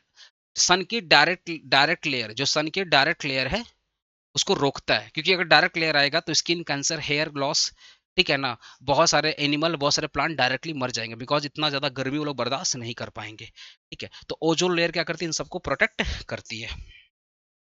ग्लोबल वार्मिंग क्या होता है? ध्यान सुना, ग्लोबल वार्मिंग क्या होता है? अर्थ जब गर्म हो जाती है ना, अर्थ पे जो टेम्परेचर बढ़ जाता है, अर्थ पे जो टेम्परेचर बढ़ जाता है, due to the carbon dioxide, due to the other gases, due to the carbon dioxide, जब अर्थ के पास में अर्थ के पास में जब टेम्परेचर बढ़ जाता है ना, अर्थ पे गर्मी बढ़ जाती है, उसको बोलते हैं ग्लोबल वार्मिंग। ठीक है। देखो, ये जितने भी ग्रीन हाउस गैसेस है ना, कार्बन डाइऑक्साइड, नाइट्रोजन, ये क्या करती है, सनलाइट, सनलाइट जब पड़ता है, ध्यान सुना, सनलाइट जब पड़ता है ना, जैसे ये सनलाइट, ये सन है, ये मान लो अर्थ है, सनलाइट यहाँ पड़ा, तो पढ़ करके सनलाइट वापस जाना चाहिए, ये क्या CO2 वाला क्या करती है ना, इस लाइट को एब्जॉर्व कर लेती है, तो ये जो लाइट ऊपर नहीं गया वो तो फिर अर्थ पे ही रह गया, तो अर्थ का जो टेम्परेचर है वो बढ़ जाता है, इसी को बोलते हैं ग्लोबल वार्मिंग, ठीक है ना। एसिड रेन वगैरह क्या होता है, एसिड रेन वगैरह क्या होता है, जब देखो, जब जब कोई भी, जब रेनफॉल होता है ना, तो उस पानी में सल्फ्यूरिक और नाइट्रिक एसिड दोनों गिरता है, जब रेनफॉल होता है उस पानी में सल्फ्यूरिक और नाइट्रिक एसिड दोनों मिलकर गिरता है, जिस प्लांट पे गिरा, हमारे स्कल्प गिरेगा तो इसके लिए भी अच्छा नहीं है, हेयर के लिए भी अच्छा नहीं है, प्लांट एनिमल इस सब पे गिरा उसके लिए भी अच्छा नहीं है, ठीक है। क्या हुआ, ठीक है, तो ये कैसे बनता है, जब सल्फर डाइऑक्साइड और नाइट्रोजन ऑक्साइड वाटर वेपर में मिल जाता है, जब भाप बनता है ना, वाटर वेपर बनता है, उसमें नाइट्रोजन और सल्फर डाइऑक्साइड दोनों मिल जाता है, और ये बादल बन जाते हैं, जब बारिश होता है तो बारिश साथ में गिरना स्टार्ट हो जाते हैं, तो जहां पर भी गिरते हैं, चाहे नदी नाले या पेड़ पौधे पे, दोनों खतरनाक होता है, इसको बोलते हैं एसिड रेन, क्या बोलते हैं, acid rain. Mention two harmful effect of ozone layer depletion, पहला हेल्थ प्रॉब्लम और डैमेज टू प्लांट, अगर ओजोन लेयर खतरे में आ जाएगा तो भैया हेल्थ प्रॉब्लम, स्किन कैंसर वगैरह, आई आई का प्रॉब्लम, स्किन का प्रॉब्लम हो जाएगा, प्लांट एनिमल दोनों खतरनाक खतरे में आ जाता है। बीओडी, बायोकेमिकल ऑक्सीजन डिमांड, वही सेम है, वाटर में कितना पोल्यूशन वगैरह है उसको मेजर करने के लिए यूज करते हैं, ये होता है बीओडी, बायोकेमिकल ऑक्सीजन डिमांड, ज्यादा रहेगा, अगर ये बीओडी ज्यादा है मतलब वाटर ज्यादा गंदा है, ठीक है। नॉन रिन्यूएबल क्या होता है, कोयला को नॉन रिन्यूएबल क्यों बोलते हैं, कोयला को नॉन रिन्यूएबल इसलिए बोलते हैं क्योंकि एक बार अगर कोयला खत्म हो जाएगा, इसको दोबारा कोयला बनने में बहुत ज्यादा प्रॉब्लम आएगी, बहुत ज्यादा लेट प्रोसेस है, 100-2 साल लग जाएंगे कोयला बनने में, इसलिए उसको बोलते हैं नॉन रिन्यूएबल, ठीक है। मरीन पोल्यूशन क्या होता है, देखो, जो जो समुद्र वगैरह होता है ना, समुद्र वगैरह में लोग डायरेक्टली इंडस्ट्री का वेस्ट वेस्ट चला जाता है, ठीक है, बहुत सारा जो कंटेनर वगैरह आता है ना, कंटेनर वगैरह, उससे जो ऑयल वगैरह समुद्र में गिर जाता है, उससे क्या होता है, समुद्र का जो इकोसिस्टम है वो खराब हो जाता है, इसी को बोलते हैं मरीन पोल्यूशन। अरे समुद्र में ऑयल का टैंकर गिर गया, आप प्लास्टिक फेंक दिए, कूड़ा फेंक दिए, इंडस्ट्री का वेस्ट चला गया, हमारा भी जो हाउस होल्ड का जो हमारे घर वर का जो कचरा होता है वो नदी में जाता है, और नदी का ही पानी तो समुद्र में मिलता है, इससे क्या होता है, समुद्र का जो इकोसिस्टम है वो खराब हो जाता है, इसको बोलते हैं मरीन पोल्यूशन। कारण क्या है, इंडस्ट्री वेस्ट, प्लास्टिक वेस्ट, जो ऑयल स्पिल हो जाता है, और जो नाले वाले का पानी नदी में जाता है और नदी से समुद्र में जाता है, इससे क्या होगा, मरीन इकोसिस्टम खराब हो जाता है, ठीक है। इफेक्ट क्या होता है, ऑब्वियसली मरीन लाइफ मतलब समुद्र का लाइफ खराब होगा, वाटर पोल्यूशन होगा, और जो फूड चेन है वो डिस्टर्ब हो जाएगा, समुद्र से जो सी फूड होता है ना, सी फूड खराब हो जाएंगे, तो फूड चेन भी क्या होगा, डिस्टर्ब हो जाएगा।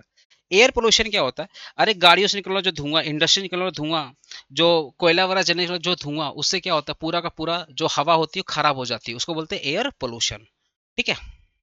इसका इफेक्ट क्या होता है, एयर पोल्यूशन का इफेक्ट क्या होगा, health problem, health problem, environment को डैमेज करेगा, और ऑब्वियसली ग्लोबल वार्मिंग बढ़ाएगा, मतलब गर्मी, अर्थ पे जो गर्मी है उसको बढ़ाएगा, ठीक है।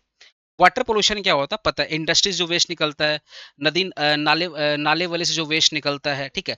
एग्रीकल्चर, एग्रीकल्चर का जो फर्टिलाइजर वगैरह होता है, जब पानी में मिल जाता है तो पूरा का पूरा पानी क्या होता है, खराब होता है, उसको बोलते हैं वाटर पोल्यूशन। कॉजेस क्या है, जो नदी के अंदर जो लाइफ है वो खराब हो जाएगा, फूड चेन डिस्टर्ब हो जाएगा, पीने का पानी भी क्या होगा, खराब हो जाएगा। सॉइल पोल्यूशन क्या होता है, सॉइल पोल्यूशन, ठीक है, मिट्टी की क्वालिटी खराब हो रही है, क्यों, क्योंकि आप एक्सेसिव फर्टिलाइजर यूज कर रहे हो, एक्सेसिव केमिकल यूज कर रहे हो, फर्टिलाइजर यूज कर रहे हो, मिट्टी में क्या आप प्लास्टिक फेंक दे रहे हो, कपड़े उपड़े फेंक दे रहे हो, वेस्ट फेंक दे रहे हो, उससे क्या हो रहा है, मिट्टी की क्वालिटी खराब हो जा रही है, उसको बोलते हैं सॉइल पोल्यूशन। कैसे, इंडस्ट्री का वेस्ट आपने फेंक दिया, एग्रीकल्चर में एग्रीकल्चर केमिकल मतलब फर्टिलाइजर वगैरह यूज कर रहे हो, इम्प्रॉपर वेस्ट डिस्पोजल मतलब प्लास्टिक वगैरह कूड़ा करकट ऐसे आप मिट्टी में फेंक दे रहे हो, मिट्टी की जो ओवरऑल क्वालिटी है खराब हो जा रही है, ठीक, इफेक्ट क्या हो रहा है, मिट्टी की जो फर्टिलिटी पावर है वो खराब हो जा रहा है, हेल्थ प्रॉब्लम आ रहा है, इन्वायरमेंट इम्बैलेंस हो जा रहा है। नॉइज पोल्यूशन मतलब क्या है, ट्रैफिक, अरे भाई जो ट्रैफिक से आवाज आ रहा है, गाड़ी वाड़ी जो आवाज आ रहा है, इंडस्ट्री में जो हो रहा है, मैन्युफैक्चरिंग हो रहा है, बड़ी बड़ी मशीन चल रही है, उससे भी तो बहुत सारा आवाज आ रहा है, कंस्ट्रक्शन वर्क जो हो रहा है, घर वर जब बनते हैं तो बहुत आवाज होती है, इसको अपना बोलते हैं नॉइज पोल्यूशन, ठीक है। इफेक्ट क्या है, हियरिंग का प्रॉब्लम मतलब सुनने का प्रॉब्लम आ सकता है, स्ट्रेस और एंजाइटी, बहुत ज्यादा जब आवाज होती है तो स्ट्रेस बढ़ता है, ठीक है, ठीक है। स्लीप डिस्टर्बेंस, ठीक है, तो ये सब hearing problem, stress, sleep disturbance, health issues बहुत ज्यादा होते हैं इन सबकी वजह से, ठीक है। फोटोकेमिकल स्मोक क्या होता है, and associated with the formation of photochemical smoke, photochemical smoke का मतलब क्या होता है, air pollution formed when the sunlight react with the pollutant like nitrogen and hydrocarbon release from the vehicle and industry. बोल रहा व्हीकल और industry से जो नाइट्रोजन निकल रहा है, जो हाइड्रोकार्बन निकल रहा है, ठीक है, जब ये सनलाइट के संपर्क में आता है ना, तो एक पोल्यूशन क्रिएट करता है, और जब ये पोल्यूशन एयर में मिल जाता है ना, तो एक होता है ना, कोहरा टाइप का फैल जाता है, इसी को बोलते हैं फोटोकेमिकल स्मॉग। ठीक है, ये प्राइमरी प्रोसेस, ये बनता कैसा? तो पहला है प्राइमरी पोल्यूटेंट, मतलब नाइट्रोजन, जो एयर में नाइट्रोजन निकल रहा है, जो हाइड्रोकार्बन निकल रहा है, जो इंडस्ट्री से, जो व्हीकल से, तो ये हो गया प्राइमरी रीजन। दूसरा हो गया सनलाइट, सनलाइट के संपर्क में जब ये आते हैं तो ये स्मॉग में कन्वर्ट हो जाते हैं। फिर उसे क्या, ओजोन बनता है, मतलब अर्थ पे क्या बनता है, एक ओजोन लेयर बनता है।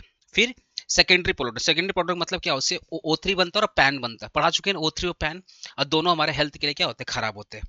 फिर यही सब मिलकर क्या बन जाता है, स्मॉग बन जाते हैं, मतलब एक प्रकार का कोहरा, जो खतरनाक केमिकल से भरा हुआ, जो हम जब उसको लेंगे तो हमारा पूरा का पूरा बॉडी सिस्टम, हेल्थ में प्रॉब्लम आएगा, जो भी जीव जंतु उनके लिए भी प्रॉब्लम आएगा, पेड़ पौधे के लिए प्रॉब्लम आएगा। बायोमेडिकल वेस्ट क्या होता है, और बायोमेडिकल वेस्ट क्या होता है, जो हॉस्पिटल्स वगैरह से वेस्ट निकलता है उसको बोलते हैं बायोमेडिकल वेस्ट। इसका प्रोसीजर क्या, पहला सेग्रीगेशन ऑफ वेस्ट, हम क्या करते हैं, लिक्विड, जो हॉस्पिटल से लिक्विड वेस्ट निकल रहा है और जो ड्राई वेस्ट निकल रहा है उसको अलग करते हैं। फिर इसको कलेक्ट करते हैं और स्टोर करते हैं। फिर इसको ट्रांसपोर्ट होता है, उसको लैब, एक लैब में ले जाते हैं, और जो चीज रिसाइकल होगी उसको रिसाइकल करेंगे, और जो चीज रिसाइकल नहीं होगी उसके अंदर केमिकल डाल करके उसको न्यूट्रल कर देंगे। न्यूट्रल मतलब क्या है, कि जब वो फेंका जाए या मिट्टी में डाला जाए तो मिट्टी की क्वालिटी खराब नहीं हो, इसी को बोलते हैं ट्रीटमेंट ऑफ वेस्ट। और फिर इसको डिस्पोज कर देते हैं, जो रिसाइकल हो गया उसको दोबारा यूज कर लेंगे, और जो बच गया उसको मिट्टी के अंदर डाल के उसको डिस्पोज कर देंगे। ठीक है। R, what are the 5 R waste management. पहला, आप रिफ्यूज करो, अननेसेसरी प्रोडक्ट को यूज करने मत करो, उसको रिफ्यूज करो, क्योंकि ज्यादा प्रोडक्ट यूज करोगे ज्यादा कार्बन कार्बन वगैरह पैदा होगा। ठीक है, जैसे प्लास्टिक वगैरह क्या कर, रिफ्यूज करो। रिड्यूस मतलब आप पेपर, इलेक्ट्रिसिटी, ये कम से कम यूज करो। रीयूज मतलब बोतल वगैरह जो है, जो ग्लास वगैरह, उसको बार बार, एक चीज को आप बार बार उसको रीयूज करो। फिर रिसाइकल करो, हर चीजों को बचा करके रिसाइकल करो, उसको दोबारा यूज करो। और रिकवर का मतलब क्या है, एनर्जी निकालो। जैसे कचड़ा है, कचड़े को यूज करके उसको एनर्जी में कन्वर्ट कर दो, एयर को यूज करके उसको एनर्जी में कन्वर्ट कर दो, इसको बोलते हैं रिकवर। ये 5 R है, कितने, 5 R है। ठीक है। सॉलिड वेस्ट क्या होता है, give an outline idea of management of solid waste. Solid waste मतलब unwanted and discarded material in the solid from the generated household, जो घर से हमारा सॉलिड कचरा, अरे घर का, तुम्हारे यहाँ केएमसी का डब्बा आता होगा, एक लिक्विड डब्बा आता था केएमसी वाला, एक होता ड्राई वाला आता है, इसी को बोलते हैं, इसी जो जो सूखा होता है ना सॉलिड, उसको बोलते हैं, जो घर का जो सॉलिड मतलब सूखा जो कचरा होता है उसको बोलते हैं सॉलिड वेस्ट बोलते हैं। जैसे घर का food waste, plastic waste, bottle, paper, इसको बोलते हैं सॉलिड वेस्ट। ठीक है ना। इसका मैनेजमेंट क्या होगा, वही सेग्रीगेशन, सॉलिड और लिक्विड को अलग करो, उसको कलेक्ट करो, रिसाइकल करो, ट्रीटमेंट करो, वेस्ट को क्या करो, ट्रीटमेंट करो। जो जो वेस्ट को रिसाइकल नहीं कर सकते उसको केमिकल डाल को न्यूट्रल कर दो, और मिट्टी में गाड़ के उसको खत्म कर दो उसको। ठीक है। Causes and effect of global warming. Global warming कैसे होता है, देखो ध्यान से, जितनी भी गैसेस निकलती है ना, ग्रीन हाउस गैसेस, जैसे आपका कार्बन डाइऑक्साइड। ठीक है, तो जब आप भी कोई भी अगर आप व्हीकल चलेगा, या पावर प्लांट चलेगा, या लकड़ी जलाओगे, या कोयला जलाओगे, तो उससे क्या गैसेस निकलेंगी। ठीक है, तो उससे क्या होगा, हमारा ग्रीन हाउस गैसेस जो निकलती हैं, उससे क्या होगा, ग्लोबल वार्मिंग बढ़ेगा। जंगल काट दोगे, ग्लोबल वार्मिंग बढ़ेगा। जितने भी इंडस्ट्रीज वगैरह हैं, उनका कचरा वगैरह, उनका धुआं वगैरह से भी क्या होगा, ग्लोबल वार्मिंग बढ़ेगा। सीएफसी गैस वगैरह यूज करो, ग्लोबल वार्मिंग बढ़ेगा। ग्लोबल वार्मिंग मतलब क्या, अर्थ का टेम्परेचर बढ़ जाना। ठीक है। इफेक्ट क्या होगा, टेम्परेचर बढ़ जाएगा, ग्लेशियर वगैरह मेल्ट हो जाएंगे, सी लेवल मतलब समुद्र का जो लेवल हो बढ़ जाएगा, क्लाइमेट हमारा क्या होगा, चेंज हो जाएगा। ग्रीन हाउस गैसेस क्या होता है, जितने भी कार्बन डाइऑक्साइड है ना, जितने भी कार्बन डाइऑक्साइड है, methane and nitrogen, nitrous oxide, मतलब nitrogen dioxide, carbon dioxide, methane, nitrous भाई, नाइट्रोसियस ऑक्साइड, मीथेन और कार्बन डाइऑक्साइड, इसी को अपने बोलते हैं ग्रीन हाउस गैसेस। कैसे ये कंट्रीब्यूट करते हैं, मैं सिंपली कंट्रोल बता रहा हूँ। ये सन है ना, यहाँ पे मान लो ग्रीन हाउस गैसेस है, ये ग्रीन हाउस गैसेस है, CO2 वगैरह है, CO2 वगैरह है, मीथेन वगैरह है। तो जो सनलाइट आया ना, ये सनलाइट को एब्जॉर्व कर लेती है, जब ये एब्जॉर्व कर लेती है तो अर्थ का टेम्परेचर बढ़ जाता है। क्योंकि नॉर्मली प्रोसेस क्या, सन से जो लाइट आता है ना, उसको दोबारा वापस जाना चाहिए स्पेस में, तो क्या करता है, इसको एब्जॉर्व कर लेती है, तो इसको स्पेस में जा नहीं पाता है, तो अर्थ का टेम्परेचर बढ़ जाता है। इसी को बोलते हैं green house gases contribute the global warming. पहला, हीट को टैप करेंगी, और जितना ज़्यादा ग्रीन हाउस गैसेस बढ़ेगा, मतलब फैक्ट्री चलेगा, गाड़ी चलेगा, जितना कोयला जलेगा, पेट्रोल जलेगा, तो जितना ज़्यादा हीट जितना ज़्यादा गैसेस बनेंगे, उतना ज़्यादा हीट को क्या करेंगे, टैप करेंगे, तो अर्थ का टेम्परेचर क्या होगा, बढ़ जाएगा। और enhancement of green house effect, तो जितना ज़्यादा CO2 मीथेन होगा, उतना ज़्यादा हीट होगा और उतना ज़्यादा ग्लोबल वार्मिंग होगा। ये साइकिल है, ठीक है। ठीक है, इससे क्या होगा, नेचुरल बैलेंस क्या होगा, डिस्टर्ब होगा, और लॉन्ग टर्म में हमारा जो क्लाइमेट है वो इम्पैक्ट हो जाएगा और जीवन क्या होगा, खतरे में आ जाएगा। ठीक है दोस्तों, okay. Two harmful effect of global warming, पहला, ग्लेशियर मेल्ट हो जाएंगे, क्लाइमेट चेंज हो जाएगा। ठीक है। यूट्रोफिकेशन क्या होता है, in which water body become rich in nutrient like nitrogen and phosphorus leading to excessive growth of algae. ये रिवर है, मान लो पॉन्ड है, पॉन्ड पे मान लो क्लीन वाटर है, इस क्लीन वाटर में ना एल्गी बढ़ गया, तब पानी कम हो गया, एल्गी ज्यादा हो गया, वो ग्रीन ग्रीन कलर का एल्गी ज्यादा हो गया। इसी को बोलते हैं यूट्रोफिकेशन। क्या बोलते हैं, यूट्रोफिकेशन।